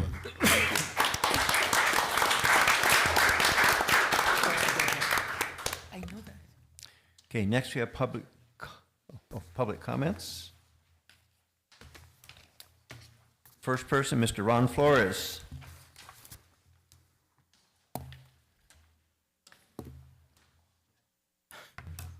Hello again. Thank you, Board, for giving me this opportunity. I come to these meetings because I communicate with our alumni. We have 24,000 people that are online. We have 30 Facebook pages. So what I learned by coming to these meetings, going to LCAP, Capstone, talking to the teachers, talking to the students, it gets communicated to our alumni. And my class of 65 and the alumni, we're going to give 8 scholarships in a week. That's the kind of things happen when you communicate with the community. A couple things that I've learned that are very important. I went to 2 LCAPs, and I learned a lot. It kind of educated me on things I didn't know. More importantly, I went to Capstone. Wow. That was overwhelming. They saw my reaction. They wanted a video. They wanted to interview me. They did. They made a 5-minute video. It went online. We had over 600 hits so far, views. You need to do more of that. I mean, in all these meetings and things I've gone to, you have the tools, you have the resources, and I brought this up at the LCAP, and in the group I was in the Buena Park room, group 3, we suggested engagement. Unfortunately, it wasn't selected as one of the top 3, and I think you should look at that again. The results of me going to these events and communicating to the community, it's resonating. You need to market your product. You need to think a little bit different of the good stuff you're doing, because only the bad stuff is out there. On my radio show, TV show, I talk about it. My TV show goes global, international, and I talk about the good and the bad. Lastly is the video. I think you should make a video and post it everywhere. I also think that the communication works like this. The people from Orange View came to our meeting, our alumni meeting, and asked us to bring alumni to the Orange View thing. We brought them. They came, including a student from 1959. They couldn't believe that. And it was funny, because when I got there, it looked like they were looking for gophers. You ever do that? You dig up the ground, there's holes. They couldn't find the thing, and there was piles of dirt everywhere. And I went up to them as I was leaving. I said, look, I came here in 1962, and they buried it next to the flagpole. And they were all over the place. And I left because it was raining. I think they found one, but not 2. Lastly, I'd like to say this, the bell game. The bell game is not going to go away. I talked to the principal from West Anaheim twice, including tonight, and we're suggesting this until they build up and catch up with us, is we do the girls' flag football for the bell game. And I think if you push this, it'll happen. Because there's people that don't want to do that because they're silly. I would love to see the bell game every year, La Palma or Handel Stadium, under the lights, like it's important for the girls, and it is. Think about that. Thank you all very much.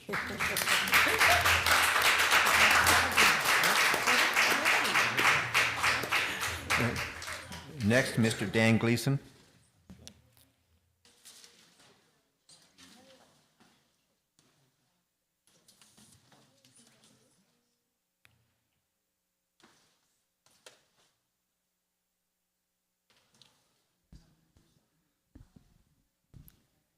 Hi.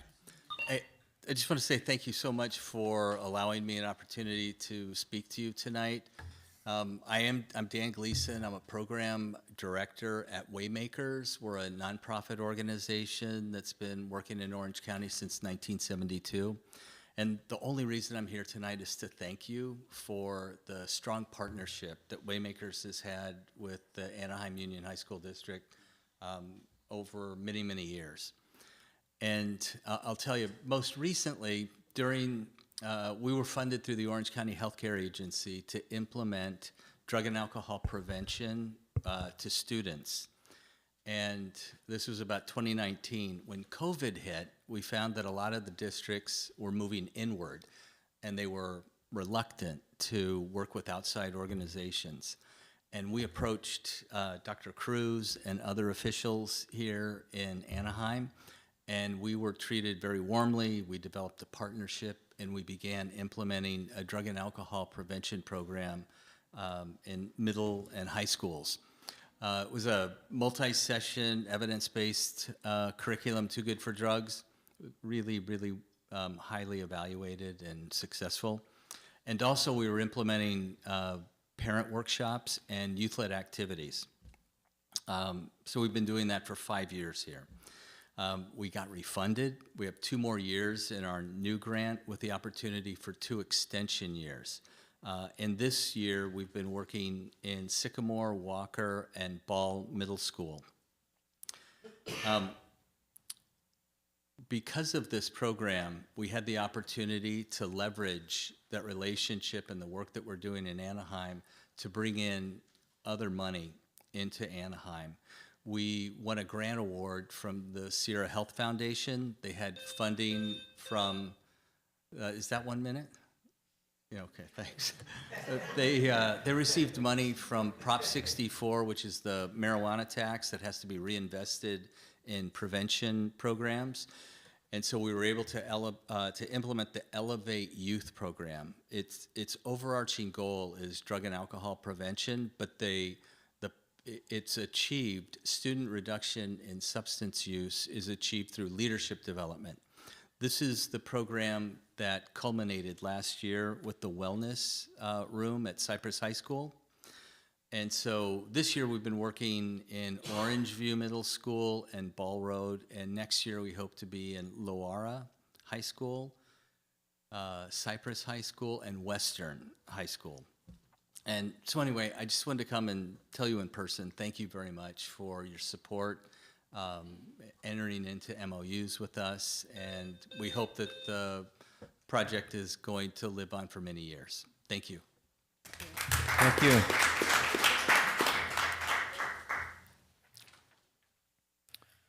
Next is Mazzaro.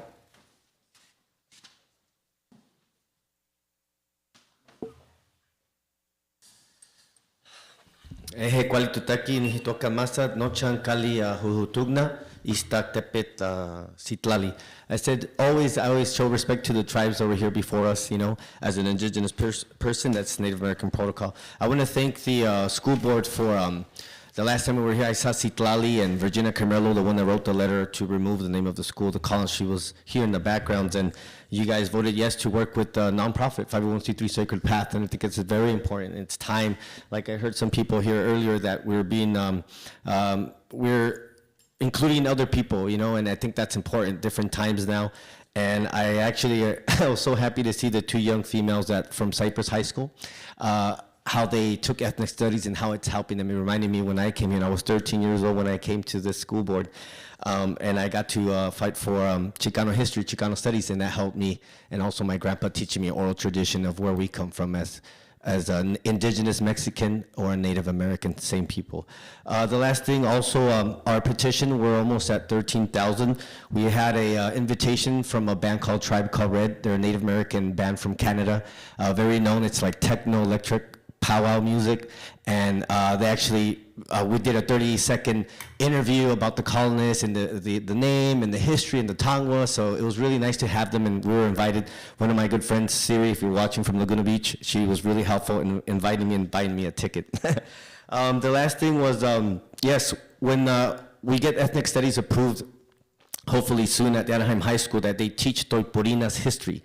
Toipurina was a female indigenous person of the Tongva Gabrieleño tribe. There is a video that's being showed at the LA school board, LA schools, that the LA school districts approved, and Toipurina was captured by the colonists, and they tortured her, and sadly, someone from the own tribe actually said to the priest that they were going to revolt, and the reason they were going to revolt against the missions because they were, the priests, the missions were forcing our ancestors to be slaves to build the missions and whipping us.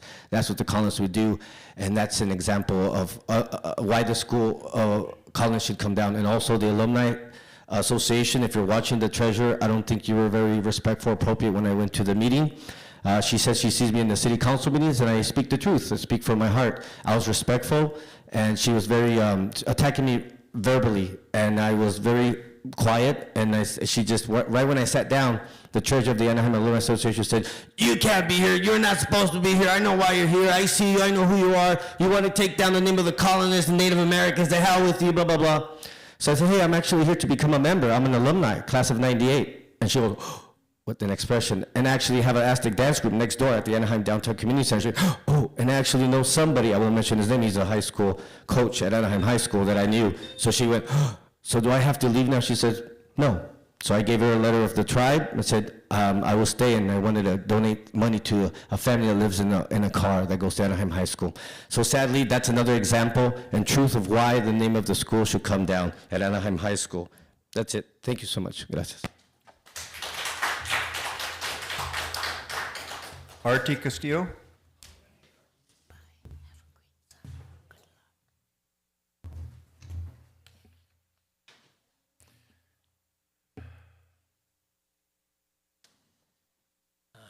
Good evening. Yeah, I'd like to mention the things that were said tonight was very interesting. I don't know if anybody knew back in the 30s, they were deporting most of my families to Mexico, born here. And Senator Joe Dunn was trying to get it out there to go take it down in Sacramento, but somehow it just got halted. And there's a story of our families here that were not given reparations. So, just want to let people know that's history. And my family being here, I'm a third generation Anaheim, over here at the Holy Cross Cemetery. My grandmother and a great uncle's buried there. And, to come here and to the school board, it was for me, because the things that are changing now today weren't like that back in the days.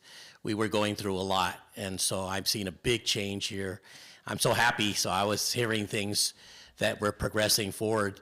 It wasn't like that back in my time, back in '77, all the way through. I was coming here for like 25 years straight, and actually elementary school and city council. And but I was a early employee at 13 with the CETA program they used to have. And I got in and I went into the parks. I went to Ponderosa Park. And that would be District 4, I believe. That was somewhere in districts. I was in 1, 2, and 3, and 4. My family's also in 6. So we're 6 generations, and so it's like a concern for me to be involved. And I was in the parks from 13 to 17. I was with the kids, but just to grow up to see the changes, I have to say to all immigrants that came, I had to go through that. And, not to be negative, it's just to be that I'm visually seeing the things that were going on in this community for our education. So that's what got me involved, to take kids and speak to principals, and coming here to board, to having hearings on young men, and finding out that they, giving them a chance. Because when I used to come here, you would hear 30 to 40 kids getting expelled. And half of those I would take and represent them. And when I was representing them, the school decided to keep them in. And, they graduated and they became great people. So I'm glad these things are now changing, and we're doing all these services that we're having today. So I really was going to say a lot more different things, but because tonight, I think this is important to let you know that thank you very much, and moving forward. It's just something that's making me, gets my energy up, getting excited. So thank you again, all of you, for all the hard work you've done and the changes. Whew. So that much I can only say. Well, thank you very much. Victor Ward.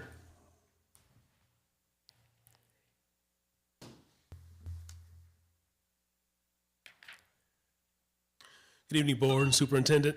I was here before, I believe Dr. Nian was presenting the second interim report, and I had I talked about one of the things that my company does, which is the real-time video yearbook. But I wanted to actually talk about budgets and numbers, and as I was thinking about things, and I could be wrong. I'm not steeped into it as all of you are, But it seems to me that there are only a few ways that a school district and schools can raise money.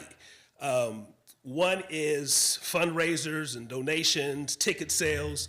PTA oftentimes is very involved in that.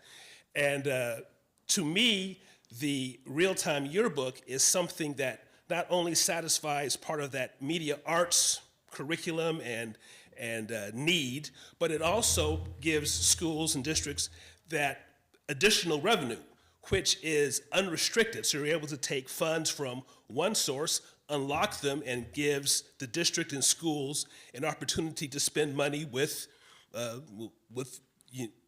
I won't say lack of oversight, but kind of lack of oversight, and you can spend it the way you want to. The other thing that's interesting is on your website, you have an attendance rate tracker. So I know attendance is always a big deal, and things like chronic absenteeism are always a big deal. I was at a school district board meeting the other night, and they had gone down from, I think, 38%. Everyone was up after COVID, of course, but they had gone down from 38% to about 22 or 20%. And as one of the board members said, that's still 1 in 5, which is massive when you really think about it. And so what another one of our products does is it is a competition platform, and we tie in both CIF and foundations. We tie in the CIF because CIF, in order to participate in sports, you have to have a certain attendance rate and you have to have a certain GPA. And so to participate in our competition, you have to have those. And then on the other end, the reason I say it ties in the foundations is because foundations and endowments give incentives. That's when they give cash incentives, merchandise incentives. And so we're trying to combine both of those to help inspire and incentivize students to attend, to lower that chronic absenteeism rate, to increase their attendance, to increase enrollment.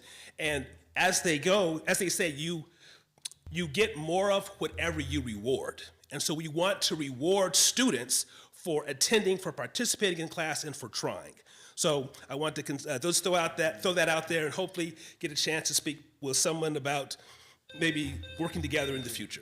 Thank you very much. Next is Marita Bermutis.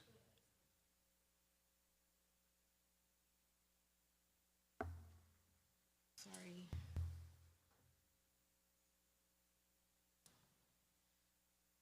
Okay. Sorry, I'm a little under the weather, so I'm trying to hold up to be here. Good evening again, everyone. My name is Maritza Bermudez. I am a parent of a student at Anaheim High School, and I'm here to speak on the agenda item 11.7 on the school resource officer agreement with the City of Cypress. I am here to voice my firm opposition to the proposed agreement with the City of Cypress to place a school resource officer at Cypress High School campus for the 25-26 school year and beyond, and any presence at any school resource officer at any of our schools, as I'm not for supporting them at our schools. Allocating $125,000 of district funds towards the presence of law enforcement in our schools is not only fiscally irresponsible, in my opinion, but it is also undermines the kind of supportive, inclusive, and safe learning environments our students truly need. Numerous students and lived experiences have shown that the presence of police on campus disproportionately harms Black, brown, and marginalized students, contributing to the school-to-prison pipeline rather than disrupting it. We do not need officers, we need opportunity. We should be reimagining school safety through proven restorative practices and investment in mental health, social emotional support, and culturally competent community-based partnerships. Organizations like Neutral Ground, Okapica, and Groundswell have already been doing this work, centering healing, de-escalation, and trauma-informed care. These are the types of solutions that uplift and protect all students, not criminalizing them. Let's also invest in our counselors, and social workers. Let's be clear, safety doesn't come with handcuffs or patrol cars in front of our schools. It comes from centering relationship, resources, and belonging. So I urge the board today to vote no on this agreement and instead redirect those funds towards evidence-based programs and foster genuine safety, equity, and student well-being. Our kids deserve better. And I really don't believe that the solution is having school resource officers. I have nothing really personally against the officers. I just don't find the value of having them there. And I wish that money would be redirected with other services. And really, maybe if we could create a committee of how we can reimagine the school safety with parents, students, community partners, school staff, on how that would look like, and maybe have a presentation on what alternates can be positive instead of implementing that much money, because it's a lot of money that we spend on an officer with, at our school. So please consider my comment. Thank you.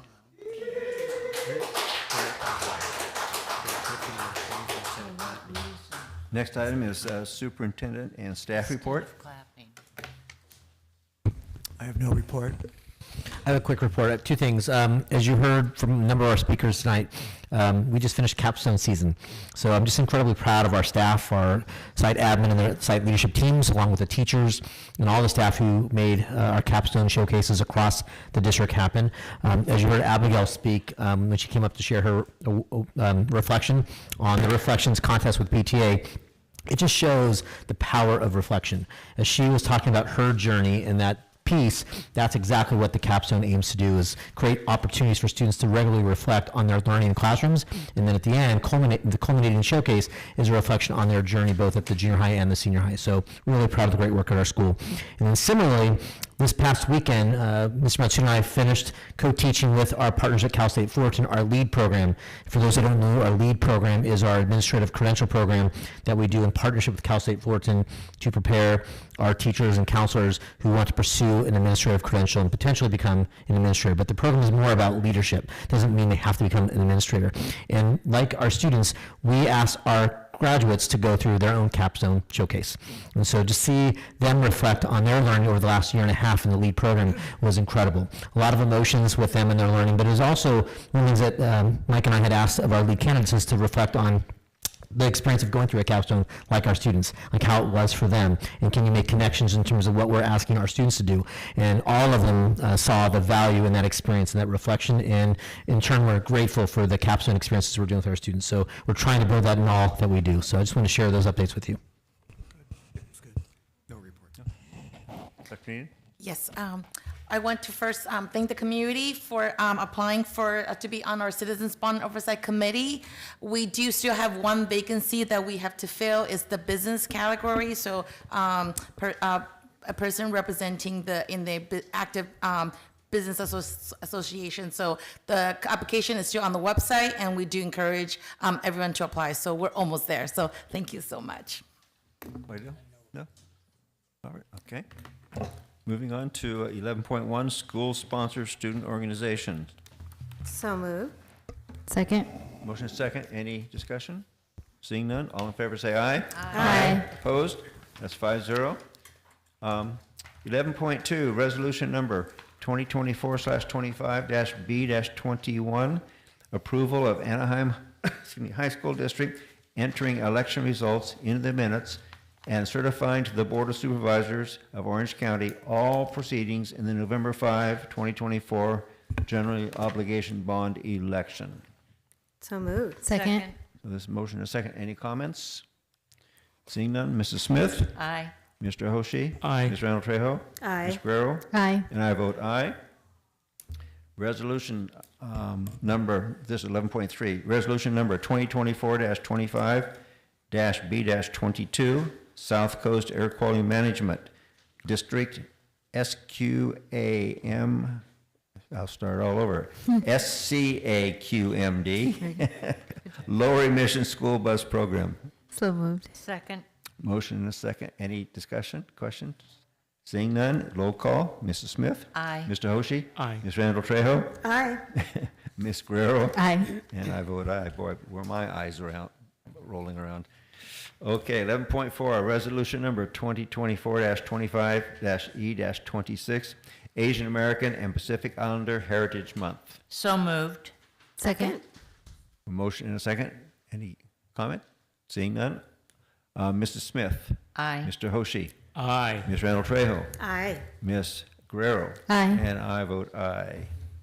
Next, resolution number 2024-25-HR-06, Classified School Employee Week.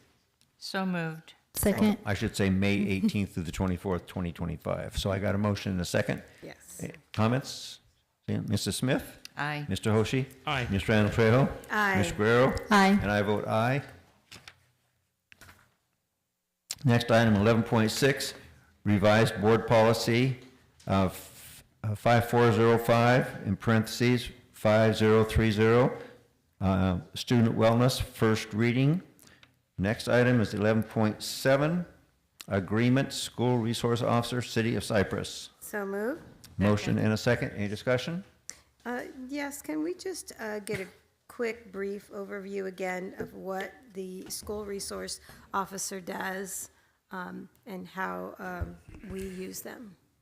Yeah, so Dr. Hernandez, our Director of Student Services, works closely with the different chiefs, in this case, Cypress, to work with the SROs that are at our school sites. They're intending to build relationships with their students. The idea is we want through the community school approach, right, the law enforcement is seen as a community asset in terms of working with the community. And so the idea is when safe school or safety officers are on the campus, they're really to be working with the students and the staff.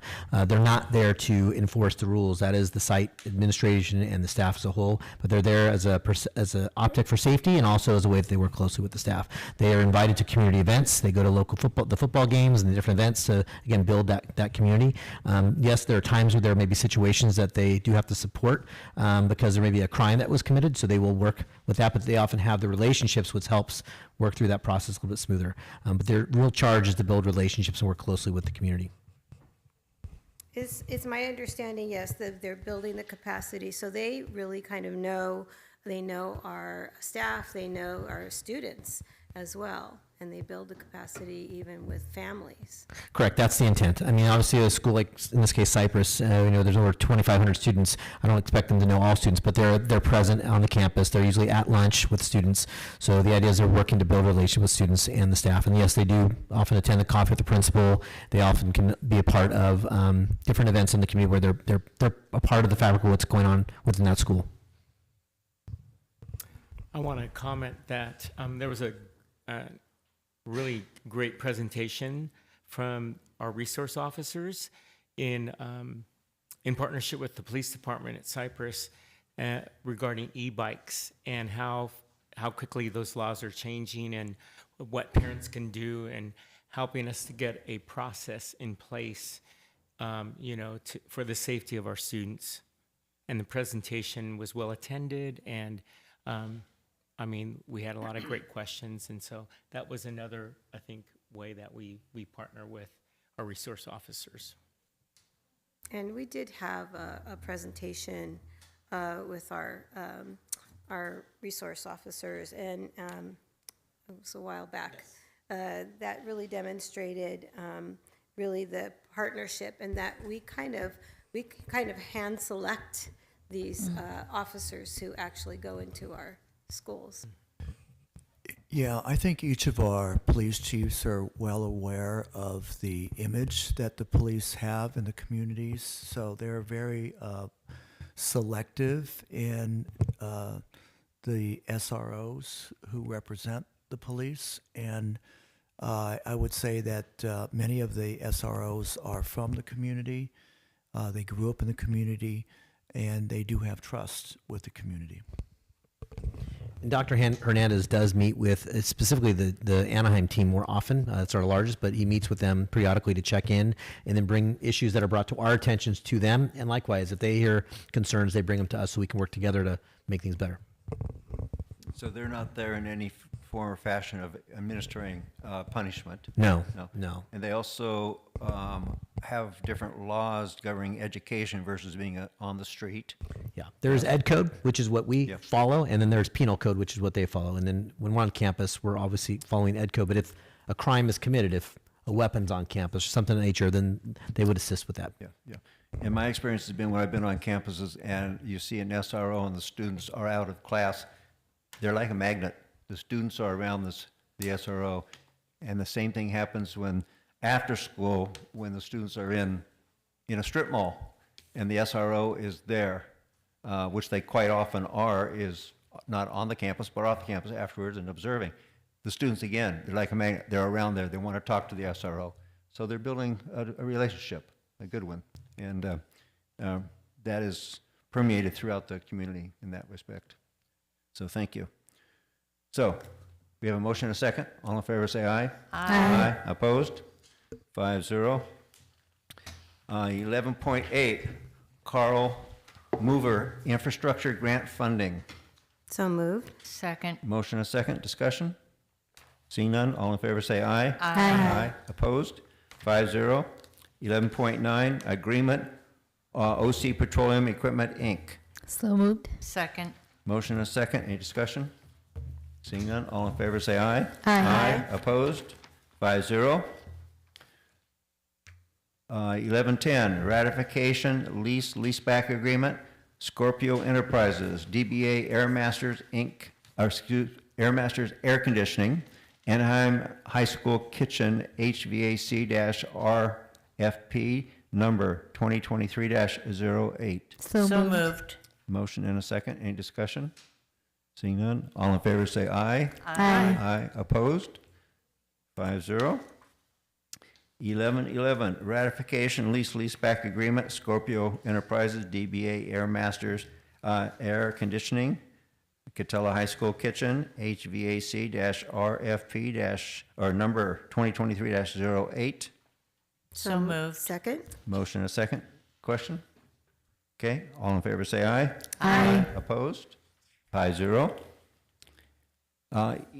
Excuse me. 11.12, use of facilities agreement, Korean Institute of Southern California. So moved. Second. We have a motion and a second. Sound like, was there oh, okay. Any questions? No? I just wanted to get some clarification because, we have some groups that use our facilities. Like I know we have a very competitive show choir at Cypress High School, and it says that this group uses it Saturdays. on Saturdays. So I just wanted to get some clarification. Do our own groups have priority over people that come in to use our facilities? Correct, yes. So we always make sure that when we open the calendar, that our schools first put in all the events that they have, and then anything that's have any other available time, then we would then go ahead and then rent those facilities out. So that's why it's very important we tell our site, AMED, to make sure all the events are on the system, and we have a very robust system that we do use, and that then we're able to track all the events. Okay. And so, of course, we exist first to serve our students, and then if there's any extra, then we can rent it out to community. Just information, because they came to me questioning about it. They have about 150 students from all around the area, not just Orange County, but also LA County. And on Saturdays, they're promoting their Korean heritage and language, et cetera. So they wanted to use our facilities. So we have, I think, 6 classrooms is what we're renting out to them. Yeah, for a year. Yeah. Yep. So all in favor say aye. Aye. Opposed? 5-0. 11.13, new board policy, 7,000. Use of artificial intelligence, second reading. So moved. Second. We have a motion and a second as an action item. Any questions? All in favor say aye. Aye. Opposed? 5-0. 11.14, memorandum of understanding, MOU, Redesign Institute for Superintendents, RISE. So moved. Second. Motion and a second. Any discussion? Seeing none, all in favor say aye. Aye. Opposed? Seeing none? That's 5-0, excuse me. Getting a dry throat. 11.15, memorandum of understanding, MOU, North Orange County Community College District, Cyber Patriot and tutoring. So moved. Second. Motion and a second. Any discussion? Seeing none, all in favor? Thank you for answering all my questions on Okay. this. I appreciate it. All in favor, say aye. Aye. Oh, wait, Sorry. okay. I wanted to find out, what is the SWP Round 5 grant? It's in the Under the budget, yeah. implications. It's Funding on source. page 13, just above where it says 1116. Exhibit P, just above that word. It says from workforce grant that's provided by the state of California. I'm round 5 of it. We've been getting the grant since like 2017. Thank you. Gotcha. Thank you. Oh, Yeah. thank you. Okay, all in favor, say aye. Aye. Opposed? 5-0. 1116 agreement, Arts for Change. So moved. Second. Okay, any discussion? Seeing none, all in favor, say aye. Aye. Opposed? 5-0. 1117 agreement, John Tebay. So moved. Second. Any discussion? Seeing none, all in favor, say aye. Aye. Opposed? 5-0. 1118, declaration of need for fully qualified educators. So moved. Second. Any discussion? Seeing none, all in favor say aye. Aye. Opposed? 5-0. 1119, employment agreements for superintendent, assistant superintendents, and district council. So moved. Second. Okay, any discussion? Seeing none, all in favor say aye. Aye. Opposed? That's 5-0. Consent calendar. Anybody wishing to pull anything? 1211. I'm sorry, what was that, 1211? 1211. Okay, anybody else? 12:8 and 12:9 for me. Anybody? Motion for the Okay, balance. Okay, Second. okay, we move 12:8 and 12:9. So moved. Second. Motion and a second. All in favor, any discussion? Nope. All in favor say aye. Aye. Opposed, abstain, aye. 12:11, So moved. Second. motion and a second. Discussion? I just wanted to say that I liked it when we got them, like, as soon as you got them, as soon as they were reviewed. You can send them to us because they're comprehensive and they're a little bit lengthy. I would either like them a week or so before. Appreciate it. A little bit sooner. Yes, when Dr. Hernandez and I talked about that. We do read things. Yes, Yes. yes, and he's going to work on the checklist too, so it's a little bit easier for you as you go through the Yeah, safety plans. appreciate that. Appreciate that. Appreciate it. Thank you. Okay, good. All in favor say aye. Aye. Opposed? Okay, that takes us back to, we're going to get there.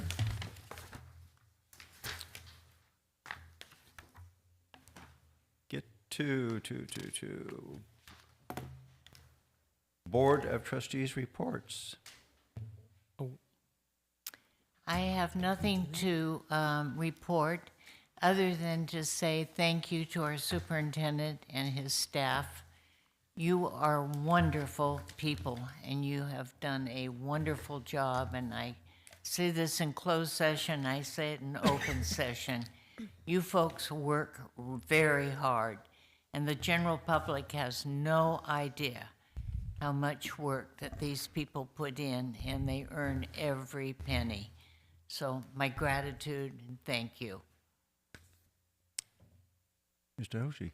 Yes, it's capstone season. I went to capstones at Gilbert, Western, Oxford, Catella, Walker, Cypress, and CVA. And it was really a joy to see how the schools, you know, how the kids demonstrate what they've learned over the past 4 years and so forth. So it was really nice, and I learned a lot about kids, how they turn around. I almost want to record kids when they ask that question at the end about what would you tell your freshman self, and then just record little responses of that so that our incoming freshmen can see that, because a lot of really good life lessons and things that I think would be great takeaways for our incoming students. And the biggest regret was they didn't get involved as freshmen and sophomores.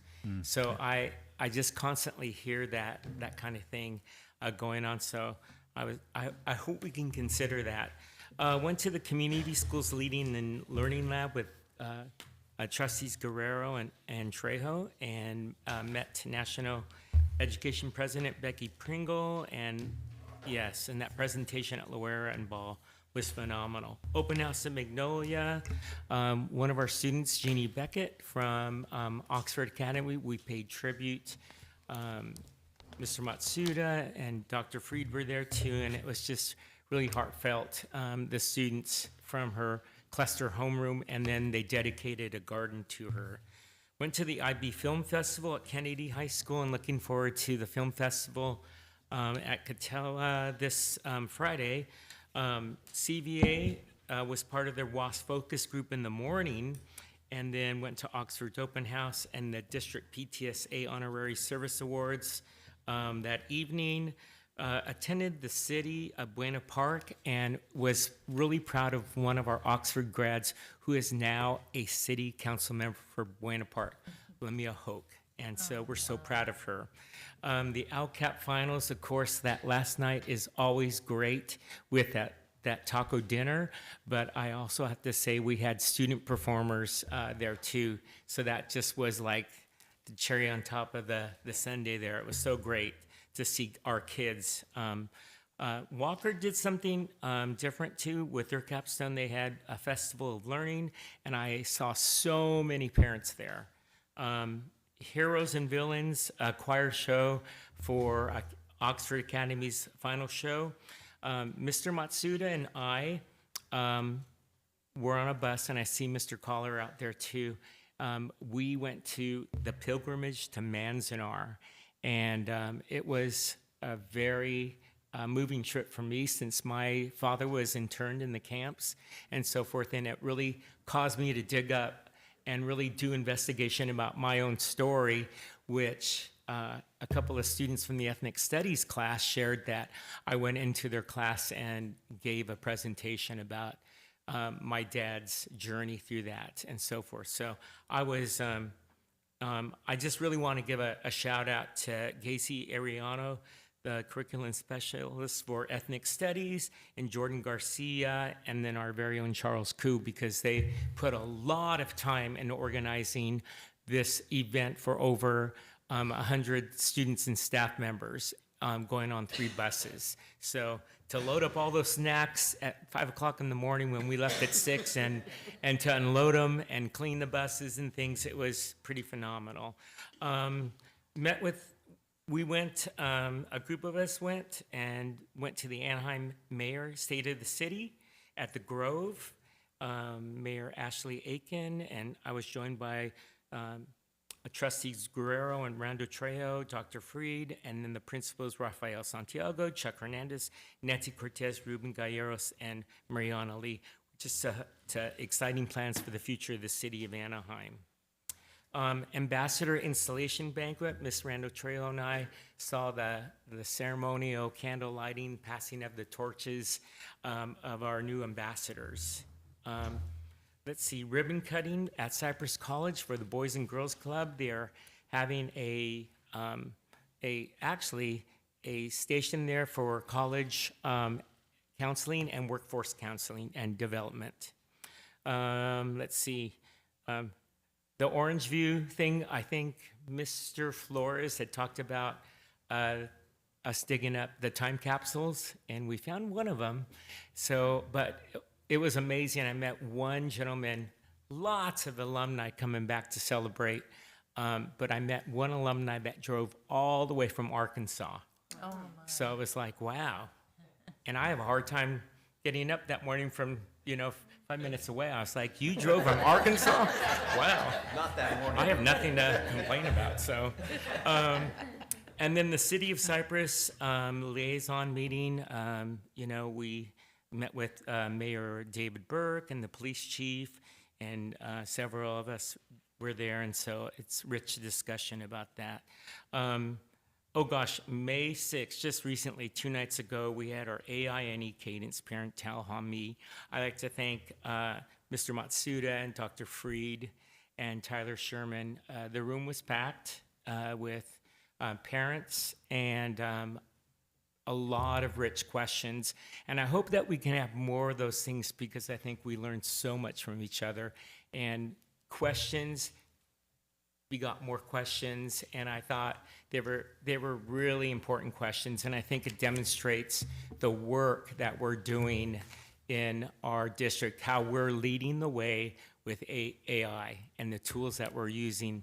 So I'm really happy with the work that we're doing. I mean, I'm proud about our drivers, our vision, our mission statements, because we really, truly are leading the way.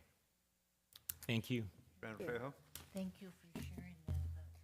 I'm glad that I get to go after you, because you said a lot of great things that I don't have to repeat. Thank you. I think I said this last time, but I just wanted to give another shout out to our Community Advisor Committee Award winners from SELPA, Luis Cordoba, Melissa Naudin, Marne Nguyen, Gail Rocatare, and Lisa Wright. And they were honored for going above and beyond for students with disabilities. The Hope Cup on that Friday, Trustee O'Neill and I were, gosh, it's just an amazing event getting all the bus students from across the district over to Hope. It's a celebration. There's music. They have a DJ going, and food services serves lunch, and there's snacks. And then our students that are buddies of our students with disability come. They were doing face painting, and then they're assisting the students. They play soccer.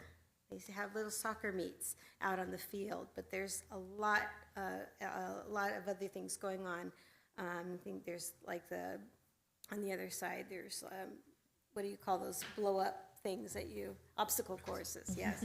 So it's a lot of fun. The kids have, I think our students that volunteer have more fun than the students that come for the event, because they're just cheering them on and having a great time. And I love that event. Hope I can always go to that. The community schools leading and learning visit, I finally got to go to one. I was really, really impressed with the work. You can talk about it, see it on paper, but until you experience it, it's a really enriching feeling to be because the people that visit don't know who we are, and so to hear the comments that are being said about our schools, our kids, our teachers, our administrator is extremely enamoring. So and then our NEA president Becky Pringle was there, and she was really really impressed. And also our students led the groups, so that was really impressive too. And it just shows the work that we're doing. You forgot Color and Light, student art exhibit. I know there's so many things you went to, but of course it's always a pleasure to see and support our students who are gifted in the visual arts. And I applaud all of our teachers who guide our talented artists. Open house at Gilbert, they did their capstones at their open house, which I thought was a really unique way to get folks to come and do that. So there's celebration, and then the kids got to do it in kind of an informal setting at the tables there, and it was really enchanting. A lot of them were, it's done, got it over with. So I was really excited to do that. April 18th, Oxford had a signing day for 4 of their students. And that was the first time I had experienced that. I was glad I got to see that. The students had all of their tables, all their swag out there, and they each had their letters. And they did a countdown, and they all signed at once. So it was really, really spectacular. Attended the PTSA Secondary Honorary Service Awards, which is always a wonderful event to see our teachers, our parents, administrators honored. open house at Oxford Academy, I was really tired, but I went kind of strong arm. I have a speech students at my school at Franklin, and they did a really great thing and invited incoming 7th grade parents and students to come and see what's going on at the school. And I think I don't know if any of the other junior highs are doing that. I think it's fantastic. They had a large crowd coming, and folks that I just randomly, said hello to said that they were incoming 7th grade students. And I met my student there, so I was really glad that I went for that reason, but also to see project-based learning. The students were talking up in the science rooms were buzzing.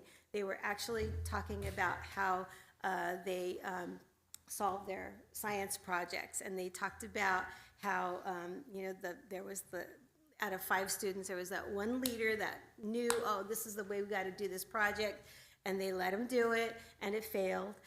And there was a second person that said, oh, but we let them do it, and I know this is the way to do it, and it failed. And so by the 3rd time, they said, look, we don't want to fail this project. So they started collaborating. And these were 7th grade students that had come to that conclusion. So there you go.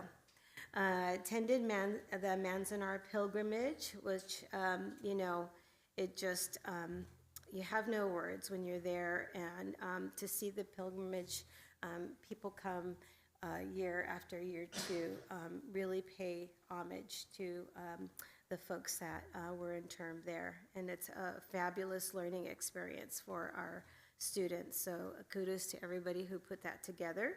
I served as a judge for the pitch contest across the way. There was a rivalry between Gilbert and Valencia high schools. And the students pitched their products. They pitched their businesses. And oh my gosh, it was really difficult. It was probably one of the most difficult things that I've had to do to actually choose. We really had to get nitpicky with their presentations, but they all knocked it out of the park. These students built up their businesses. They had to market it. And they had samples, they had to set out a table. It was just really amazing. Talked about the ambassador installation. I also attended the Groundswell Gala, where Jose Lara from Gilbert was one of the recipients, one of 3 recipients for that amazing event. They had students present their work there, and before the gala, which is always enriching. Pageant of Hope. I haven't been able to go the last couple of years, and what they do is they take student art and they recreate it on the stage in ways that you can't even imagine. And you have to go. That's all I can tell you. If you think about the Laguna Arts Pageant of the Masters, it's based on that premise, but I think our students do a better job, and our teachers do a better job of that. And then, of course, Tuesday, the AI and E-Cadence Parent Town Hall. I thought that was really good, and I have the same sentiments. We need to do a few more of them. And lastly, I attended the Affinity Parent Group meeting. I think that we learned a lot, and with what's going on in the nation, there are a lot of people that are traumatized and hurt, scared. And so I think that AUHSD having these really important gatherings are extremely important and valuable to the community. Thank you. Thank you. I also had the opportunity to attend the Color and Light Student Art Exhibition. And I also joined my colleagues for the Community Schools Leading and Learning Lab site visit, and we're honored to welcome the NEA President, Becky Pringle. So thank you for everyone that participated in that and put that together. Had the opportunity to attend the PTA Honorary Service Awards. President O'Neill and I attended the Embassy of Spain visit at Sycamore Junior High School and Anaheim High School. I just want to thank our DLA programs for being a part of that and showcasing the incredible work that they've done. I attended Supervisor Chavy's Children and Family Health Fair, and I want to give a shout out to our MAC students for all their support during that event. They actually got to participate in one of the cook-offs with a celebrity chef that was there on campus, and they used produce from the MAC, so thank you to them for all their help. Also attended the Anaheim State of the City, the Ambassador Installation Banquet, the Anaheim High School DLA Banquet, the Budget Committee meeting. Had the opportunity to attend the band spring concert, which is a combination of both Anaheim and Sycamore Junior High School's band, which is an incredible performance. Also had the opportunity to attend capstone presentations at Anaheim High School, Magnolia High School, and Sycamore Junior High School. And then I am currently enrolled in the Masters in Governance course with the California School Board Association. And one of our courses was school finance. So we had to bring in our interim budget report. And ours was actually one of the well-organized ones. So I want to give a shout out to Dr. Nien and her team. All of the charts and like the state forms in the back, they highlighted our report. So thank you to you. And then also attended the Artificial Intelligence Parent Town Hall. I want to thank Tyler Sherman and also echo my colleagues' comments about continuing that work and showcasing that to our parents and families. And then I will end my comments congratulating the Anaheim High School Choir for earning a gold ranking at the World Strides National Choir Festival and for being invited to perform at Carnegie Hall in New York City next year. So thank you. Yay. I won't repeat everything that they just said because I was there, except a couple things that beyond that. Last night I attended for PTA put on a Kennedy and Walker paint night where they had about 65 people come in, and I think it was the teacher was from Kennedy, the art teacher, and led all these people in how to paint. So they all had canvases, about a 12 by 18 canvas, and step by step by step, she was teaching them what colors to put here and there. So that was interesting. Instead of going to the AAR meeting, I went to a La Palma City Council meeting where they recognized Kennedy students for I'll just read them off: basketball, cross country, football, soccer, volleyball, wrestling, for their achievements throughout the year. So they achieved heights that I didn't realize they achieved so many. Then after that, then they recognized 3 employees of the district, and they were all doctors. Dr. Nian, Dr. Sasai, and Dr. Sidhu. They all were recognized for the Asian American Pacific Islander Month. So that was a nice recognition. And then I attended a couple weekends ago JFK Scholarship Foundation, which I'm a part of, where we gave away $23,000 in scholarships, and totaled, since we've been in existence, $276,000 we've given to Kennedy graduating students. So felt pretty good about that. That brings my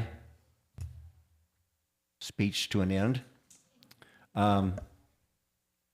Everybody's looking at me like, what's next? Well, look at it's advanced planning, number 14. Yes, I have a suggested agenda item, discussion of service hours.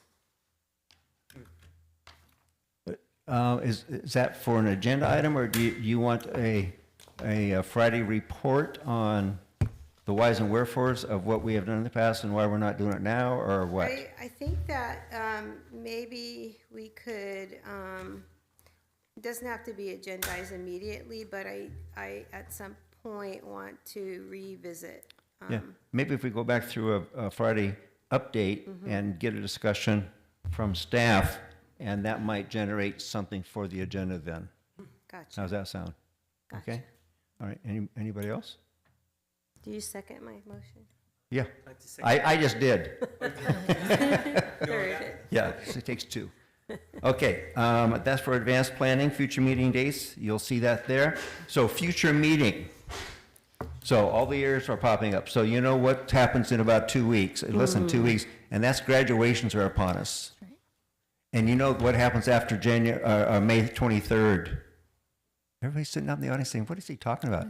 It is summer attire. Oh. That's the most important part of the president's job, is to announce summer attire. So after graduations, we will revert to our summer attire for me. So, okay. All right.